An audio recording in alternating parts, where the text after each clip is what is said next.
नानक होसी भी सच चक्र चिन्ह अर बरन जात अर बात नहन जेह रूप रंग अर रेख पेख को कह न सकत केह अचल मूरत अनभव प्रकाश अमितोज कहिजै कोट इंद्र इंद्राण साहु साहान गणिजै त्रिभवन महीप सुर नर असुर नेत नेत बण तृण कहत त्वै सर्वनाम कथय कवन कर्म नाम वर्णत सुमत गुरु नानक।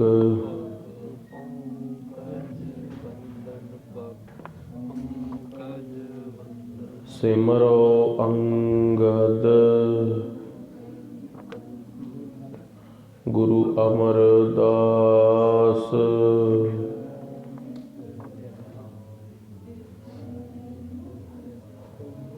श्री गुरु रामदास गुण गावो गुरु अर्जुन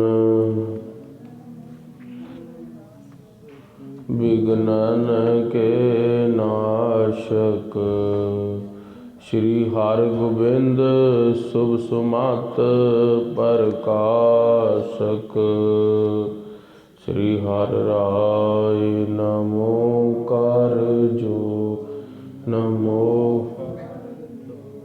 श्री हर कृष्ण गुरु तेग बहादुर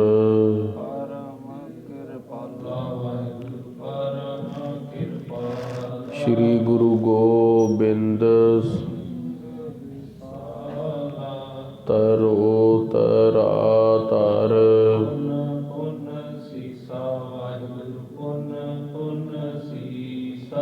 बंदो बार एक अंकारा सतगुरु वाहिगुरु जी की फतेह। विघ्न विनाश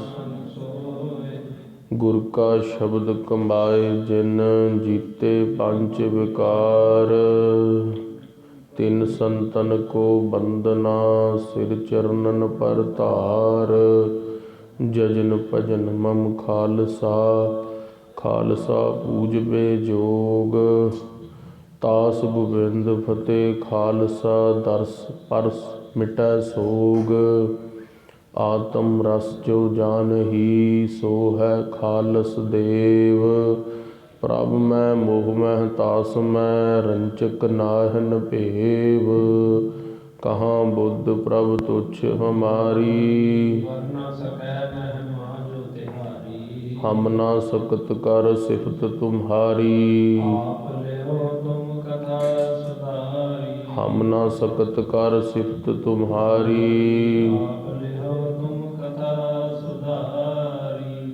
सतनाम श्री वाहिगुरु साहिब जी। श्लोक महला नौवां। जो प्राणी ममता तजै लोभ मोह अहंकार कहो नानक आपन तरै औरन लेत उधार। वाहिगुरु जी का खालसा वाहिगुरु जी की फतेह। अंतरयामी गुरु गरीब निवाज सच्चे पातशाह कोट ब्रह्मंडां दे साईं धन धन मुल्क दे राखे श्री गुरु तेग बहादुर साहब महाराज धन धन कलयुग दे जहाज बाणी गुरु गुरु है बाणी विच बाणी अमृत सारे आदि श्री गुरु ग्रंथ साहिब जी महाराज जी दी पावन पवित्र हजूरी का आनंद मान रही गुरु का खास रूप गुरु सवारी गुरु खालसा साध संगत जी जिनके भाग वड्डे हैं भाई तिन साधु संग मुख जुरे। संध्या समय सुने रहरास कीर्तन कथा सुने हर जास इनमें नेम जो एक कराए सो सिख अमरापुरी में जाए। गुरुदेव महाराज का बचन है कि जो संध्या वेले गुरु के प्यारे सिख कट्ठे मिल के बैठ के ਗੁਰੂ ਕਾ ਹਰੀ ਜਸ ਸਰਵਣ ਕਰਦੇ ਨੇ, ਕਥਾ ਕੀਰਤਨ ਸਰਵਣ ਕਰਦੇ ਨੇ। ਇਸ ਨੇਮ ਨੂੰ ਨਿਭਾਉਣ ਵਾਲੇ ਸਿੱਖ ਬੇਸ਼ਰਤੀਏ ਹੀ ਸੱਚਖੰਡ ਦੇ ਵਾਸੀ ਹੋਣਗੇ। ਗੁਰਦੇਵ ਮਹਾਰਾਜ ਸੱਚੇ ਪਾਤਸ਼ਾਹ ਧੰਨ ਗੁਰੂ ਤੇਗ ਬਹਾਦਰ ਸਾਹਿਬ ਮਹਾਰਾਜ ਜੀ ਦਾ ਪਾਵਨ ਪਵਿੱਤਰ ਇਤਿਹਾਸ ਅਤੇ ਗੁਰਦੇਵ ਦੀ ਅੰਮ੍ਰਿਤਮਈ ਬਾਣੀ ਦੀ ਕਥਾ ਚੱਲ ਰਹੀ ਹੈ। ਗੁਰਦੇਵ ਧੰਨ ਗੁਰੂ ਤੇਗ ਬਹਾਦਰ ਸਾਹਿਬ ਮਹਾਰਾਜ ਨੇ ਬਹੁਤ ਵੱਡੀ ਕਿਰਪਾ ਕੀਤੀ ਹੈ, ਜੋ ਸਾਰੇ ਸਮਾਗਮ ਦੇ ਅੰਦਰ ਆਪ ਵਿੱਚ ਵਰਤ ਕੇ ਗੁਰਦੇਵ ਆਪਣਾ ਇਤਿਹਾਸ ਵੀ ਸਰਵਣ ਕਰਵਾ ਰਹੇ ਨੇ ਅਤੇ ਗੁਰੂ ਤੇਗ ਬਹਾਦਰ ਸਾਹਿਬ ਮਹਾਰਾਜ ਆਪਣੀ ਅੰਮ੍ਰਿਤਮਈ ਬਾਣੀ ਵੀ ਸਾਡੇ ਹਿਰਦਿਆਂ ਦੇ ਅੰਦਰ ਘੋਲ ਕੇ ਸਾਡੇ ਵਿਸ਼ੇ ਵਿਕਾਰਾਂ ਨੂੰ, ਸਾਡੀ ਕਲਯੁਗੀ ਦੁਰਮਤੀ ਮੈਲ ਦਾ ਨਾਸ਼ ਕਰ ਰਹੇ ਨੇ। ਕੱਲ੍ਹ ਆਪ ਸਮੂਹ ਸੰਗਤ ਨੇ ਸਰਵਣ ਕੀਤਾ ਸੀ ਕਿ ਗੁਰੂ ਤੇਗ ਬਹਾਦਰ ਸਾਹਿਬ ਮਹਾਰਾਜ ਸੱਚੇ ਪਾਤਸ਼ਾਹ ਜਦੋਂ ਬਾਦਸ਼ਾਹ ਔਰੰਗਜ਼ੇਬ ਦੇ ਨਾਲ ਪਹਿਲੀ ਮੁਲਾਕਾਤ ਹੋਈ ਤਾਂ ਗੁਰੂ ਤੇਗ ਬਹਾਦਰ ਸਾਹਿਬ ਮਹਾਰਾਜ ਸੱਚੇ ਪਾਤਸ਼ਾਹ ਔਰੰਗਜ਼ੇਬ ਨੇ ਗੁਰੂ ਤੇਗ ਬਹਾਦਰ ਸਾਹਿਬ ਮਹਾਰਾਜ ਦੇ ਅੱਗੇ ਸ਼ਰਤਾਂ ਰੱਖੀਆਂ। ਸਭ ਤੋਂ ਮੂਹਰੇ ਕਿਹਾ ਵੀ ਕਰਾਮਾਤ ਦਿਖਾਓ। ਗੁਰਦੇਵ ਨੇ ਮਨਾ ਕਰ ਦਿੱਤਾ। ਸਤਿਗੁਰਾਂ ਨੂੰ ਕਾਰਾਗ੍ਰਹਿ ਵਿਖੇ ਭੇਜਿਆ। ਗੁਰਦੇਵ ਮਹਾਰਾਜ ਨੇ ਸਿੱਖਾਂ ਦੀਆਂ ਭਾਵਨਾਵਾਂ ਪੂਰੀਆਂ ਕੀਤੀਆਂ। ਉਹਨਾਂ ਦੇ ਗ੍ਰਹਿ ਵਿਖੇ ਪ੍ਰਸ਼ਾਦਾ ਛਕਿਆ। ਉਪਰੰਤ ਸ੍ਰੀ ਗੁਰੂ ਤੇਗ ਬਹਾਦਰ ਸਾਹਿਬ ਮਹਾਰਾਜ ਸੱਚੇ ਪਾਤਸ਼ਾਹ ਸਿੱਖਾਂ ਦੀਆਂ ਇਹ ਭਾਵਨਾਵਾਂ ਪੂਰੀਆਂ ਕੀਤੀਆਂ ਅਤੇ ਸਤਿਗੁਰਾਂ ਦੇ ਉੱਤੇ ਧਰਮ ਨੂੰ ਹਾਨੀ ਕਰਨ ਦੀ ਬਹੁਤ ਹੀ ਨੀਵੀਂ ਕੋਸ਼ਿਸ਼ ਕੀਤੀ ਗਈ ਕਾਜ਼ੀਆਂ ਮੁਲਾਣਿਆਂ ਪੱਖੋਂ।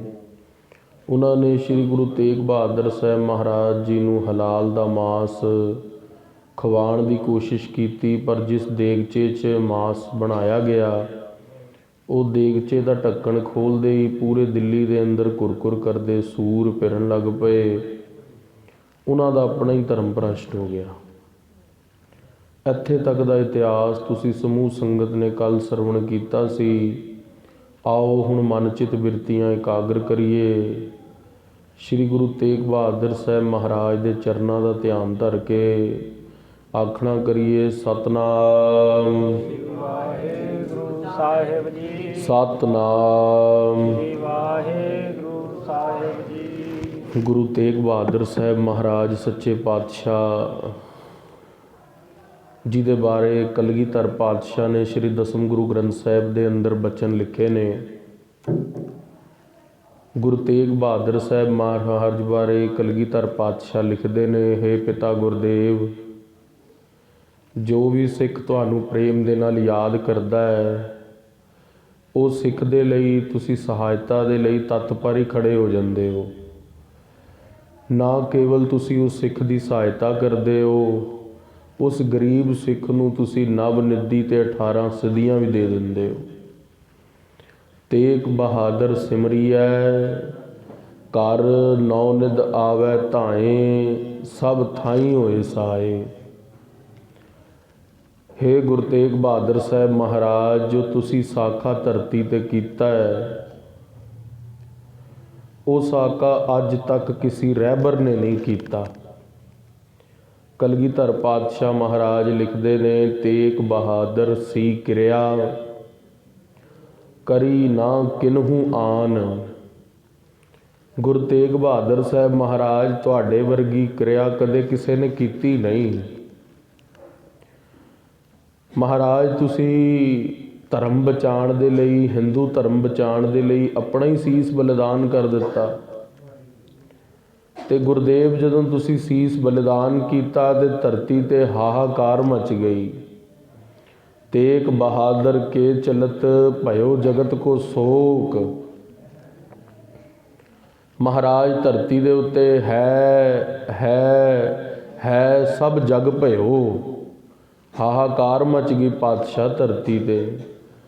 ਪਰ ਦੂਜੇ ਪਾਸੇ ਸੱਚਖੰਡ ਦੇ ਵਾਸੀ ਤੁਸੀਂ, ਸਮੁੰਦ ਰਿਸ਼ੀ ਜੀ ਆਪ ਹੀ ਤੁਸੀਂ ਸੱਚਖੰਡ ਬਣਾਉਣ ਵਾਲੇ, ਸੱਚਖੰਡ 'ਚ ਵਸਣ ਵਾਲੇ ਗੁਰ ਪਰਮੇਸ਼ਵਰ ਗੁਰੂ ਨਾਨਕ ਦੀ 9ਵੀਂ ਜੋਤ ਤੁਸੀਂ ਸੱਚਖੰਡ ਜਾ ਰਹੇ ਸੀ।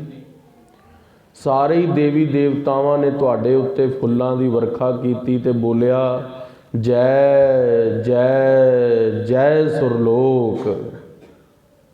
ਗੁਰੂ ਤੇਗ ਬਹਾਦਰ ਸਾਹਿਬ ਮਹਾਰਾਜ, ਤੁਸੀਂ ਹਿੰਦੂ ਧਰਮ ਦੀ ਰਾਖੀ ਦੇ ਲਈ ਜੋ ਆਪਣਾ ਆਪਾ ਕੁਰਬਾਨ ਕੀਤਾ ਹੈ ਮਹਾਰਾਜ, ਉਹ ਕਿਸੇ ਰਹਿਬਰ ਨੇ ਨਹੀਂ ਕੀਤਾ। ਇਹ ਸ਼੍ਰੀ ਦਸਮ ਗੁਰੂ ਗ੍ਰੰਥ ਸਾਹਿਬ ਮਹਾਰਾਜ ਦੇ ਬਚਨ ਨੇ ਖਾਲਸਾ ਜੀ, ਕਿਸੇ ਕਵੀ ਦੀ ਰਚਨਾ ਨਹੀਂ। ਇਹ ਅਗੰਮੀ ਬਾਣੀ ਦਸਵੇਂ ਪਾਤਸ਼ਾਹ ਦੀ ਰਸਨਾ ਤੋਂ ਉਚਾਰਨ ਸ਼ਬਦ ਹੈ।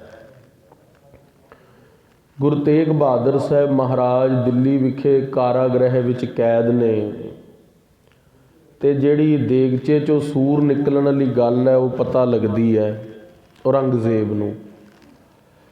ਗੁਰੂ ਤੇਗ ਬਹਾਦਰ ਸਾਹਿਬ ਮਹਾਰਾਜ ਦੀ ਜਦੋਂ ਗੱਲ ਪਤਾ ਲੱਗਦੀ ਹੈ ਤੇ ਕਾਜੀ ਤੇ ਮੁਲਾਣੇ ਇਕੱਠੇ ਹੋ ਕੇ ਜਾਂਦੇ ਨੇ, ਕਿਹਾ ਬਾਦਸ਼ਾਹ ਸਾਡੇ ਸਾਰੇ ਅਸੀਂ ਚਾਹੁੰਦੇ ਸੀ ਗੁਰੂ ਤੇਗ ਬਹਾਦਰ ਸਾਹਿਬ ਮਹਾਰਾਜ ਦਾ ਧਰਮ ਨਾਸ਼ ਕਰਨ ਦੇ ਲਈ, ਪਰ ਪੁੱਠੀ ਪੈ ਗਈ ਹੈ।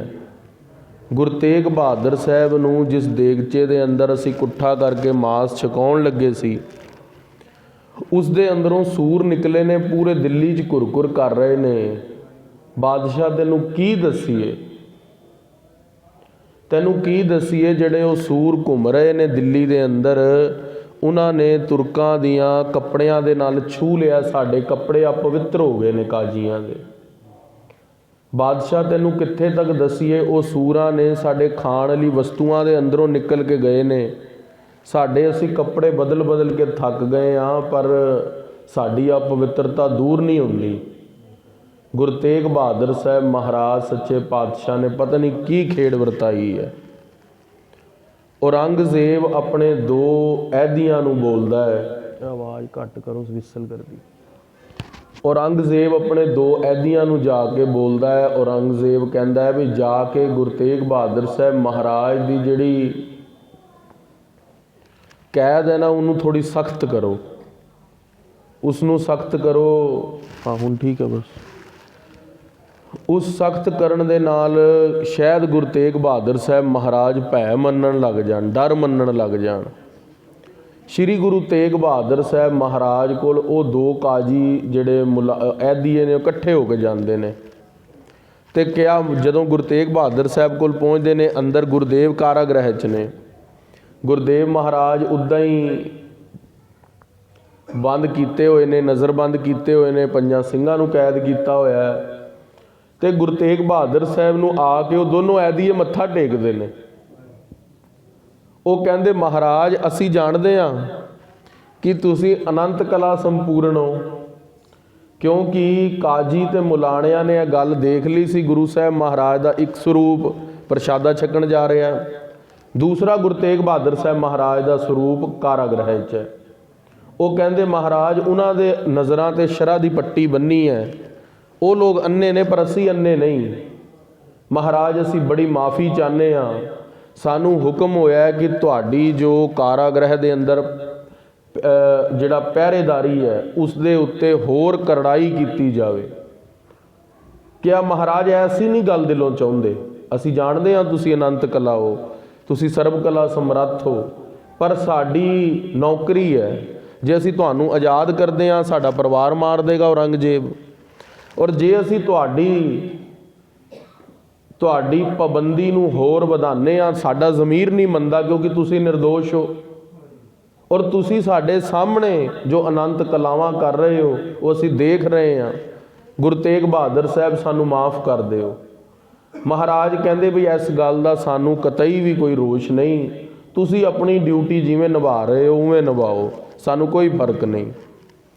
ਉਹ ਮਹਾਰਾਜ ਦੇ ਜਿਹੜਾ ਜਿੱਥੇ ਮਹਾਰਾਜ ਕੈਦ ਸੀਗੇ ਉੱਥੇ ਲੋਹੇ ਦੀ ਤਾਰਾਂ ਲਾ ਕੇ, ਹੋਰ ਵੱਡਾ ਜਿੰਦਰਾ ਲਾ ਕੇ, ਤੇ ਜਿਵੇਂ ਪਹਿਰਾ ਲੱਗਿਆ ਹੋਇਆ ਸੀਗਾ 8-8 ਘੰਟੇ ਦਾ 3 ਵਾਰੀ ਦਾ, ਜਿਹੜੇ ਜਮਾਦਾਰ ਜਾਂਦੇ ਸੀ ਪਹਿਰੇ ਵਾਲੇ ਅਗਲੇ ਆ ਜਾਂਦੇ ਸੀ, ਜਾਗਦੇ 24 ਘੰਟੇ ਜਾਗਣ ਵਾਲਾ ਪਹਿਰਾ ਸੀ। ਉਧਰ ਗੁਰੂ ਤੇਗ ਬਹਾਦਰ ਸਾਹਿਬ ਮਹਾਰਾਜ ਉਹ ਰਾਤ ਆਈ ਅਗਲੀ, ਤੇ ਸੱਚੇ ਪਾਤਸ਼ਾਹ ਗੁਰੂ ਤੇਗ ਬਹਾਦਰ ਸਾਹਿਬ ਮਹਾਰਾਜ ਜਦੋਂ ਰਾਤ ਆਈ ਤੇ ਮਹਾਰਾਜ ਦਾ ਫੁਰਨਾ ਹੋਇਆ ਵੀ ਅੰਮ੍ਰਿਤ ਵੇਲੇ ਜਮਨਾ ਵਿਖੇ ਇਸ਼ਨਾਨ ਕਰਨਾ, ਕਿਉਂਕਿ ਜਿੰਨੇ ਵੀ ਤੀਰਥ ਨੇ ਨਾ ਉਹ ਗੁਰੂ ਸਾਹਿਬ ਨੇ ਨਦੀਆਂ ਦੇ ਕਿਨਾਰੇ ਵਸਾਏ ਨੇ। ਜਿਵੇਂ ਪਟਨਾ ਸਾਹਿਬ ਗੰਗਾ ਦੇ ਕਿਨਾਰੇ ਹੈ, बनारस जो है वो कोसी 80 नदी के किनारे है। आनंदपुर साहब दरिया के किनारे है, सरसा दरिया के किनारे। हजूर साहब गोदावरी के कंढे है। इसी प्रकार गंगा दे ते उत्थे तुसी जानते ही हो, हरिद्वार विखे गंगा वगदी गुरु अमरदास महाराज। ते ब्यासा दरिया के उत्ते गोइंदवाल साहब वसाया। इस तरह महाराज ने बेअंत नगर करतारपुर साहब रावी के कंढे ते गुरु नानक साहब ने वसाया। सो महाराज कहते भी असी जमुना ते इशनान करन जाना। मन च फुरना आ गया। रात नूं अमृत वेले गुरदेव 12-1 बजे का रात का समा, पहरेदार लगे ने। महाराज ने माया फेरी, गुरदेव खड़े हो गए कारागृह चों। आपे ही ताले खुल गए। गुरदेव महाराज इशनान करन दे लई जमुना विखे जांदे ने। तुहानूं पता है कि गुरु तेग बहादुर साहब महाराज दे लई बंधन नहीं हुंदे, अवतारां लई बंधन नहीं हुंदे। कारागृह दे बंधन, दुनियावी बंधन उन्हां लई नहीं हुंदे। वो तो खेड रचाए, लीला लई आए ने। भगवान कृष्ण का जदों जन्म होया ते नंद लाल जी उन्हां दे पिता जी जदों देवकी जी के गृह विखे कारागृह विखे जन्म होया उन्हां दा, उस तो पहला 7 लड़कियां होईयां ते 8वें भगवान कृष्ण होए। ते जदों भगवान कृष्ण जी का जन्म होया 10वें पातशाह ने 21वें अवतार दे अंदर कृष्णा अवतार च सारी कथा लिखी है। ते भगवान नंद ले लई सारा कारागृह के ताले खुल गए। ते भगवान कृष्ण जी नूं बाल स्वरूप नूं लै गए। 1 दिन के बच्चे नूं नंद जी खुले तालियां दे अंदर आराम दे नाल गोकुल विखे लैके जा रहे ने। मैया यशोदा दे कोल छड्डण चले ने। ते उत्थे होर की कोतक होंदे ने। हनेरियां चल पईयां। आकाशवाणी होई, नंद जी हनेरियां बच्चे नूं नहीं कुछ कहणगियां। दरिया चढ़ के आ गए। भगवान ने शेषनाग का रूप धारण करके बच्चे ते छां कीती। कंस की पूरी ऐन पाबंदी के अंदरों भी भगवान कृष्ण बिल्कुल सुरक्षित गोकुल विखे पहुँच गए। उसी प्रकार गुरु तेग बहादुर साहब भी कारागृह के सारे ताले खुल गए। तो महाराज जमुना विखे इशनान करन अमृत वेले। तो गुरुदेव महाराज ने उत्थे ही चौंकड़ा ला के जपजी साहब का पाठ होर बाणियां का नितनेम किया। तो सवेर हो गई, तकरीबन 5-6 बजे का समा हो गया। तो काजी उधरों निकल रहा सी। काजी ने निगाह मारी, बई ए जमुना के कंढे के उत्ते कौन बैठे ने। देखा गुरु तेग बहादुर साहब महाराज तप कर रहे ने। काजी जल बल गया। काजी ने सोचा पिछली वार तो सिख के घर प्रशादा छकण गए सी, इन्हां दी शिकायत लाई सी, शायद छेती जे आके कारागृह च वड़ गए सी। अज मैं पिछे पिछे जावांगा, नगर के जिवें ही अंदर पहुँचणगे रौला पा लवांगा। ज़्यादा मुसलमान होणगे, असीं उत्थे ही इन्हां नूं फड़ लवांगे। गुरु तेग बहादुर साहब महाराज अंतरयामी स्वरूप च बैठे। महाराज ने आनंद साहब का पाठ किया, अरदास की ते वापस कारागृह विखे धीमी धीमी चाल चल पे। श्री गुरु तेग बहादुर साहब महाराज जदों 2-3 कदम ही तुरे तो महाराज का स्वरूप दिखे ना काजी नूं। क्या बड़ी तेज चाल चल के गए। तो कारागृह के विखे भज्या भज्या पहुँचा तो देखा हंबिया पूरा, देखा पहरा पूरा चल रहा है। तो वापस कारागृह के अंदर नहीं आया भी कच्चा ना पवां। औरंगजेब की कचहरी च गया। क्या बादशाह सलामत, सवेर होंदे नूं क्या बादशाह सलामत, तेरी जेड़े कारागृह विखे जेड़े बंदे ने जमादार ने वो धन लैके 9वें पातशाह नूं राती जमुना के कंढे इशनान करन दे लई ते ए अपना कलमा पढ़न दे लई जांदे ने। उहदा भाव अरसी गुरबाणी पढ़न जांदे ने। श्री गुरु तेग बहादुर साहब महाराज दी शिकायत लाई। औरंगजेब जल बल गया, कहंदा बुलाओ सिपाहियां नूं, ऐदियां नूं जमादारां नूं, जिहड़ा जेल का कंट्रोलर सीगा उहनूं बुलाओ, जेलर नूं बुलाओ। जदों उहनूं बुलाया गया तो क्या बादशाह सलामत, छोटा मूँह वड्डी गल। गुरु तेग बहादुर साहब नूं एक तां असीं बंधन च रखण वाले कोई नहीं है, गल तैनूं भी पता है। जदों महाराज सिखां दे घर प्रशादा छकण गए सी तो मोरे कारागृह च भी बंदे भेजे सी ते दूजे पासे सिखां दे घर भी भेजे सी, पर तैनूं दोनों पासे नमोशी होई सी। महाराज दा स्वरूप दोवें पासे सी। हुण दूजी गल, जे अज भी तू परत्याउणा है तो जा देख लै जाके। गुरु तेग बहादुर साहब दे उत्ते असी 8 पहरी 24 घंटे जागदा पैरा लाया होया। ਵੀ ਕੋਈ ਵੀ ਜਮਾਦਾਰ ਸੋਏਗਾ ਨਹੀਂ ਤੇ ਐਦੀਏ ਵੀ ਸੌਣਗੇ ਨਹੀਂ, ਤੇ 9ਵੇਂ ਪਾਤਸ਼ਾਹ ਉਧਰੋਂ ਬਾਹਰ ਨਹੀਂ ਜਾ ਸਕਦੇ। ਹੁਣ ਤਾਂ ਤਾਲੇ ਵੀ ਅਸੀਂ ਵੱਡੇ ਲਾਏ ਹੋਏ ਨੇ। ਔਰ ਉਹ ਔਰੰਗਜ਼ੇਬ ਬੋਲਿਆ ਵੀ ਨਹੀਂ, ਮੈਂ ਪੱਕੀ ਤਰ੍ਹਾਂ ਪਤਾ ਕਰਾਂਗਾ। ਗੁਰੂ ਤੇਗ ਬਹਾਦਰ ਸਾਹਿਬ ਮਹਾਰਾਜ ਜੀ ਦਾ ਕਾਰਾਗ੍ਰਹਿ ਦਾ ਪੈਰਾ ਪਤਾ ਕਰਨ ਦੇ ਲਈ 2 ਨਵੇਂ ਐਦੀਏ ਭੇਜੇ, ਤੇ ਦੇਖਿਆ ਗੁਰੂ ਤੇਗ ਬਹਾਦਰ ਸਾਹਿਬ ਮਹਾਰਾਜ ਉੱਥੇ ਹੀ ਬੈਠੇ ਨੇ। ਆ ਕੇ ਉਹਨੇ ਇਹ ਗੱਲ ਫੇਰ ਉੱਥੇ ਐਦੀਆਂ ਨੇ ਦੱਸੀ, ਬਾਦਸ਼ਾਹ ਸਲਾਮਤ ਇਹ ਬਿਲਕੁਲ ਸੱਚ ਬੋਲ ਰਹੇ ਨੇ।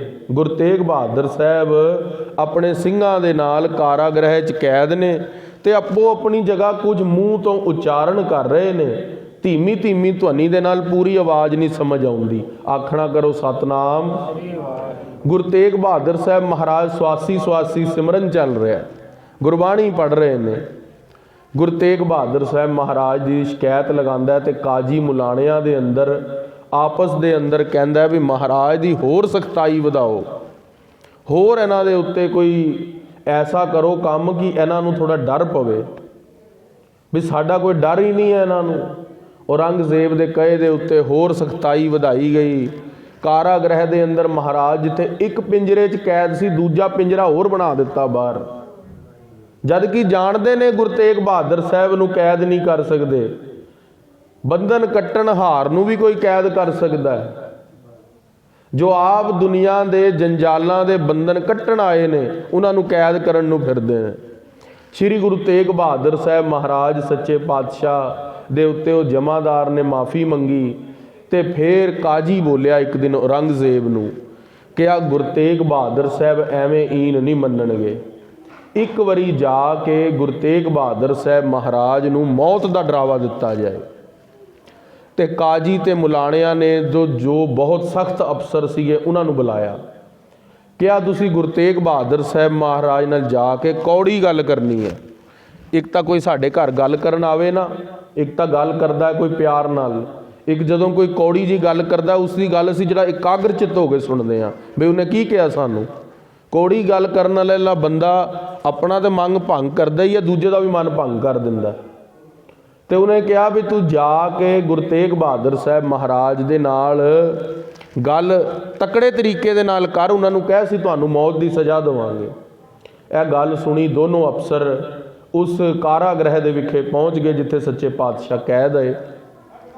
ਮਹਾਰਾਜ ਸਹਿਜ ਸੁਭਾਏ ਗੁਰਬਾਣੀ ਪੜ੍ਹ ਰਹੇ ਨੇ, 5 ਸਿੰਘ ਬਾਹਰ ਕੈਦ ਨੇ, ਤੇ ਗੁਰੂ ਤੇਗ ਬਹਾਦਰ ਸਾਹਿਬ ਮਹਾਰਾਜ ਨੂੰ ਜਾ ਕੇ ਅਪਸ਼ਬਦ ਬੋਲਦੇ ਨੇ, ਕਿਹਾ ਮਹਾਰਾਜ ਜੇ ਤੁਸੀਂ ਸ਼ਰ੍ਹਾ ਕਬੂਲ ਨਾ ਕੀਤੀ, ਇਸਲਾਮ ਧਰਮ ਕਬੂਲ ਨਹੀਂ ਕਰਨਾ, ਅਸੀਂ ਮੰਨ ਲਈ ਤੁਹਾਡੀ ਗੱਲ, ਫਿਰ ਕਰਾਮਾਤ ਦਿਖਾ ਦਿਓ।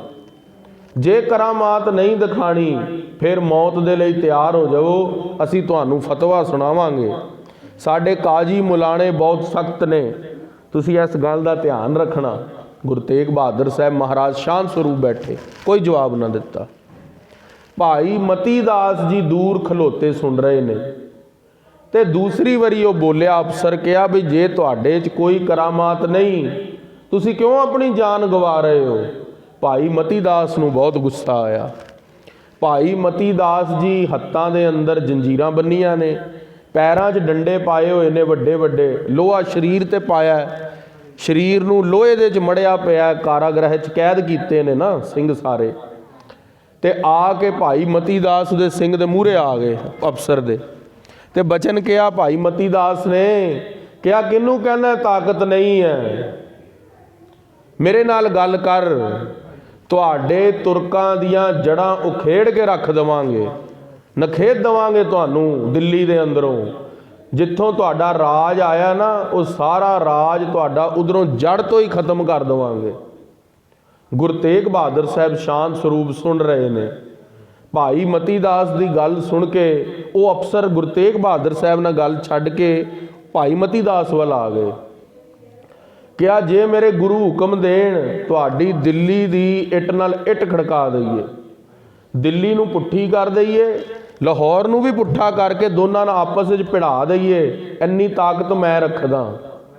ਭਾਈ ਮਤੀ ਦਾਸ ਦੇ ਬਚਨ ਸੁਣ ਕੇ ਸ਼੍ਰੀ ਗੁਰੂ ਤੇਗ ਬਹਾਦਰ ਸਾਹਿਬ ਮਹਾਰਾਜ ਨੇ ਨੇਤਰ ਖੋਲ ਲਏ। ਆਖਣਾ ਕਰੋ ਸਤਨਾਮ। ਗੁਰੂ ਸਾਹਿਬ ਮਹਾਰਾਜ ਭਾਈ ਮਤੀ ਦਾਸ ਨੂੰ ਇਸ਼ਾਰਾ ਕਰਕੇ ਕੋਲ ਬੁਲਾਉਂਦੇ ਨੇ, ਮਹਾਰਾਜ ਸੱਜੇ ਹੱਥ ਦੇ ਨਾਲ ਗੁਰੂ ਤੇਗ ਬਹਾਦਰ ਸਾਹਿਬ ਭਾਈ ਮਤੀ ਦਾਸ ਜੀ ਦਾ ਖੱਬਾ ਹੱਥ ਫੜ ਕੇ ਸਾਰੀ ਸ਼ਕਤੀ ਖਿੱਚ ਲੈਂਦੇ ਨੇ। ਭਾਈ ਮਤੀ ਦਾਸ ਜੀ ਜਿਸ ਬਲ ਨਾਲ ਖੜੇ ਸੀ ਗਿਰ ਕੇ ਥੱਲੇ ਗਿਰਦੇ ਨੇ ਤੇ ਫਿਰ ਮਹਾਰਾਜ ਬਚਨ ਕਰਦੇ ਨੇ, ਫੌਜੀਆਂ ਨਾਲ ਨਹੀਂ। ਮਹਾਰਾਜ ਭਾਈ ਮਤੀ ਦਾਸ ਜੀ ਨੂੰ ਕਹਿੰਦੇ ਨੇ, ਭਾਈ ਮਤੀ ਦਾਸ ਜੀ ਹੁਣ ਦੱਸੋ ਕਿਹਨਾਂ ਨੂੰ ਸ਼ਕਤੀ, ਕਿਹਨਾਂ ਦੀ ਇੱਟ ਨਾਲ ਇੱਟ ਖੜਕਾਉਣੀ ਹੈ। ਭਾਈ ਮਤੀ ਦਾਸ ਜੀ ਨੇ ਨੇਤਰ ਉੱਤੇ ਚੱਕੇ, ਫੌਜੀਆਂ ਨੂੰ ਦੁਬਾਰਾ ਦੇਖਿਆ, ਸੱਚੇ ਪਾਤਸ਼ਾਹ ਨੂੰ ਦੇਖਿਆ ਤੇ ਆਪਣੇ ਸਰੀਰ ਵਿੱਚ ਮਹਿਸੂਸ ਕੀਤਾ ਬਲ ਦੀ ਕਮੀ ਦੀ, ਅਦੁੱਤੀ ਤਾਕਤ ਦੀ ਬਲੀ ਜੋ ਬਲ ਸੀਗਾ ਉਹ ਘੱਟ ਸੀਗਾ, ਹੁਣ ਉਹ ਤਾਕਤ ਨਹੀਂ ਸੀ। ਤੇ ਕਿਹਾ ਮਹਾਰਾਜ ਹੁਣ ਉਹ ਬਚਨ ਵੀ ਨਹੀਂ ਬੋਲੇ ਜਾ ਰਹੇ, ਉਹ ਜਜ਼ਬਾ ਵੀ ਨਹੀਂ ਪੈ ਰਿਹਾ, ਤੇ ਉਹ ਗੱਲ ਦੀ ਇੱਦਾਂ ਲੱਗਦੀ ਹੈ ਬਈ ਹੁਣ ਹੋ ਵੀ ਨਹੀਂ ਪਾਵੇਗੀ। ਮਹਾਰਾਜ ਹੁਣ ਬਚਨ ਉਹਦੇ ਨਾਲ ਕਰ ਰਹੇ ਨੇ, ਸਿੱਖ ਨਾਲ, ਉਹਨਾਂ ਨਾਲ ਨਹੀਂ ਅਜੇ ਕਰ ਰਹੇ। ਮਹਾਰਾਜ ਕਿਹਾ ਅਸੀਂ ਆਪਣੀ ਗ੍ਰਿਫਤਾਰੀ ਆਪ ਦੇਣ ਆਏ ਹਾਂ, ਪਹਿਲੀ ਗੱਲ। ਦੂਸਰੀ ਗੱਲ, ਅਸੀਂ ਗੁਰੂ ਨਾਨਕ ਸਾਹਿਬ ਨੇ ਬਚਨ ਦਿੱਤਾ ਸੀ ਬਾਬਰ ਨੂੰ, ਜਦੋਂ ਬਾਬਰ ਹਿੰਦੁਸਤਾਨ 'ਚ ਆਇਆ ਸੀ ਨਾ, 7 ਮੁੱਠੀਆਂ ਭੰਗ ਦੀਆਂ ਦਿੱਤੀਆਂ ਸੀ ਸੱਚੇ ਪਾਤਸ਼ਾਹ ਨੂੰ ਬਾਬਰ ਨੇ। ਤੇ ਮਹਾਰਾਜ ਨੇ ਇਹ ਗੱਲ ਕਹੀ ਸੀ ਬਈ ਤੂੰ ਜਦ ਤੱਕ ਗੁਰੂ ਘਰ ਦੇ ਅੰਦਰ ਨਿਵ ਕੇ ਰਹੇਗਾ ਤੈਨੂੰ 7 ਪੀੜ੍ਹੀਆਂ ਦਾ ਰਾਜ ਦਿੰਨੇ ਆ। 7 ਪੀੜ੍ਹੀਆਂ ਦਾ ਰਾਜ ਔਰੰਗਜ਼ੇਬ ਤੇ ਖਤਮ ਹੋ ਗਿਆ ਆ ਕੇ। ਅਸੀਂ 7 ਸੀਸ ਦੇ ਕੇ ਉਹ ਵਾਪਸ ਲੈਣਾ ਹੈ, ਇਹ ਦੂਜਾ ਸੀਸ ਦੇ ਰਹੇ ਹਾਂ। ਅਸੀਂ ਨੀਂਹ ਬਣ ਰਹੇ ਹਾਂ ਇਹਨਾਂ ਦਾ ਰਾਜ ਪੁੱਟਣ ਦੀ, ਤੁਸੀਂ ਸਾਡੀ ਨੀਂਹ ਦੇ ਉੱਤੇ ਹਿਲਾਉਣ ਦਾ ਕੰਮ ਕਿਉਂ ਕਰ ਰਹੇ ਹੋ। ਆਖਣਾ ਕਰੋ ਸਤਨਾਮ। ਕਰਨ ਕਰਾਵਣ ਸਰਨੀ ਭਰਿਆ, ਕਰਨ ਕਰਾਵਣ ਨੇ ਗੁਰਦੇਵ ਮਹਾਰਾਜ ਕਹਿੰਦੇ ਸਾਡੇ 'ਚ ਵੀ ਤਾਂ ਤਾਕਤ ਹੈ ਉਹ ਕਰਨ ਦੀ, ਪਰ ਅਸੀਂ ਨਹੀਂ ਕਰ ਰਹੇ। ਉਹ ਫੌਜੀ ਖੜੇ ਦੇਖ ਰਹੇ ਨੇ ਬਈ ਸਿੱਖ ਦੇ ਅੰਦਰ ਤਾਕਤ ਹੈ, ਦਿੱਲੀ ਦੀ ਲਾਹੌਰ ਦੀ ਇੱਟ ਨਾਲ ਇੱਟ ਖੜਕਾਉਣ ਦੀ ਤਾਂ ਗੁਰੂ ਮਨਾ ਕਰ ਰਿਹਾ ਹੈ। ਗੁਰੂ ਆਪ ਕਹਿ ਰਿਹਾ ਬਈ ਸ਼ਹਾਦਤ ਨਹੀਂ ਦੇਣੀ, ਗੁਰੂ ਆਪ ਕਹਿ ਰਿਹਾ ਵੀ ਅਸੀਂ ਆਪਣੀ ਸ਼ਹਾਦਤ ਦੇਣ ਆਏ ਹਾਂ, ਕਰਾਮਾਤ ਦਿਖਾਣ ਨਹੀਂ ਆਏ। ਇਹ ਗੱਲ ਜਾਣ ਕੇ ਫੌਜੀ ਬੋਲਦੇ ਨੇ, ਗੁਰੂ ਨਾਲ ਦੁਬਾਰਾ ਵਾਪਸ ਸੱਚੇ ਪਾਤਸ਼ਾਹ ਕੋਲ ਆ ਗਏ ਕਿ ਆ ਮਹਾਰਾਜ ਚਲੋ ਇਹ ਗੱਲ ਮੰਨ ਵੀ ਲਈ ਬਈ ਤੁਸੀਂ ਇਸਲਾਮ ਕਬੂਲ ਨਹੀਂ ਕਰਨਾ, ਪਰ ਅਸੀਂ ਇਹ ਗੱਲ ਕਿਸ ਤਰ੍ਹਾਂ ਮੰਨੀਏ, ਤੁਹਾਡੇ 'ਚ ਕਰਾਮਾਤ ਨਹੀਂ ਹੈ। ਤੁਸੀਂ ਸਿੱਖਾਂ ਦੇ ਘਰ ਪ੍ਰਸ਼ਾਦਾ ਛਕ ਕੇ ਆਏ ਹੋ, ਸਰੂਪ ਬਦਲ ਕੇ ਜਮਨਾ 'ਚ ਇਸ਼ਨਾਨ ਕਰਕੇ ਆਏ ਹੋ, ਦੇਗਚੇ 'ਚੋਂ ਸੂਰ ਅੱਜ ਤੱਕ ਦਿੱਲੀ ਘੁੰਮ ਰਹੇ ਨੇ, ਭੂਤੀਆ ਹਵੇਲੀ 'ਚੋਂ ਕੋਈ ਜਿੰਦਾ ਵਾਪਸ ਨਹੀਂ ਆਇਆ। ਗੁਰਦੇਵ ਅਸੀਂ ਕਿੱਦਾਂ ਜਾਣ ਲਈਏ ਤੁਹਾਡੇ 'ਚ ਕਰਾਮਾਤ ਨਹੀਂ ਹੈ। ਆਖਣਾ ਕਰੋ ਸਤਨਾਮ। ਸ਼੍ਰੀ ਗੁਰੂ ਤੇਗ ਬਹਾਦਰ ਸਾਹਿਬ ਦੀ ਮਹਿਮਾ ਦਿੱਲੀ ਦੇ ਅੰਦਰ ਦੁਸ਼ਮਣ ਤੱਕ ਪਹੁੰਚ ਗਈ ਹੈ।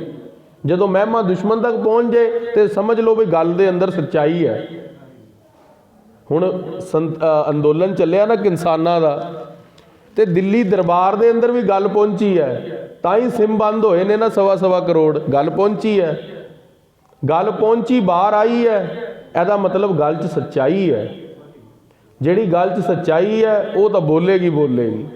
ਗੁਰੂ ਤੇਗ ਬਹਾਦਰ ਸਾਹਿਬ ਮਹਾਰਾਜ ਸੱਚੇ ਪਾਤਸ਼ਾਹ ਇਹ ਗੱਲ ਬੋਲ ਕੇ ਉਹਨਾਂ ਨੂੰ ਕਿਹਾ ਵੀ ਅਸੀਂ ਕਰਾਮਾਤ ਨਹੀਂ ਦਿਖਾਣੀ ਹੈ, ਤੇ ਨਾਟਕ ਚੇਟਕ ਕੀਏ ਕੁਕਾਜਾ ਪ੍ਰਭ ਲੋਗਨ ਕਹੇ ਆਵਤ ਲਾਜਾ। ਇਹ ਤੇ ਕੋਈ ਵੱਡੀ ਗੱਲ ਨਹੀਂ। ਗੁਰੂ ਘਰ ਦੇ ਅੰਦਰ ਤਾਂ ਕੁੱਤਿਆਂ 'ਚ ਕਰਾਮਾਤ ਹੁੰਦੀ ਹੈ, ਕਰਾਮਾਤ ਦਿਖਾਉਣੀ ਕਿੱਡੀ ਕੁ ਵੱਡੀ ਗੱਲ। ਰਿੱਧ ਸਿੱਧ ਅਵਰਾ ਸਾਧ, ਇਹ ਤੇ ਹੋਰ ਸਵਾਦ ਨੇ, ਇਹ ਭਗਤੀ ਵਾਲਿਆਂ ਦੇ ਸਵਾਦ ਥੋੜ੍ਹੇ ਹੀ ਨੇ।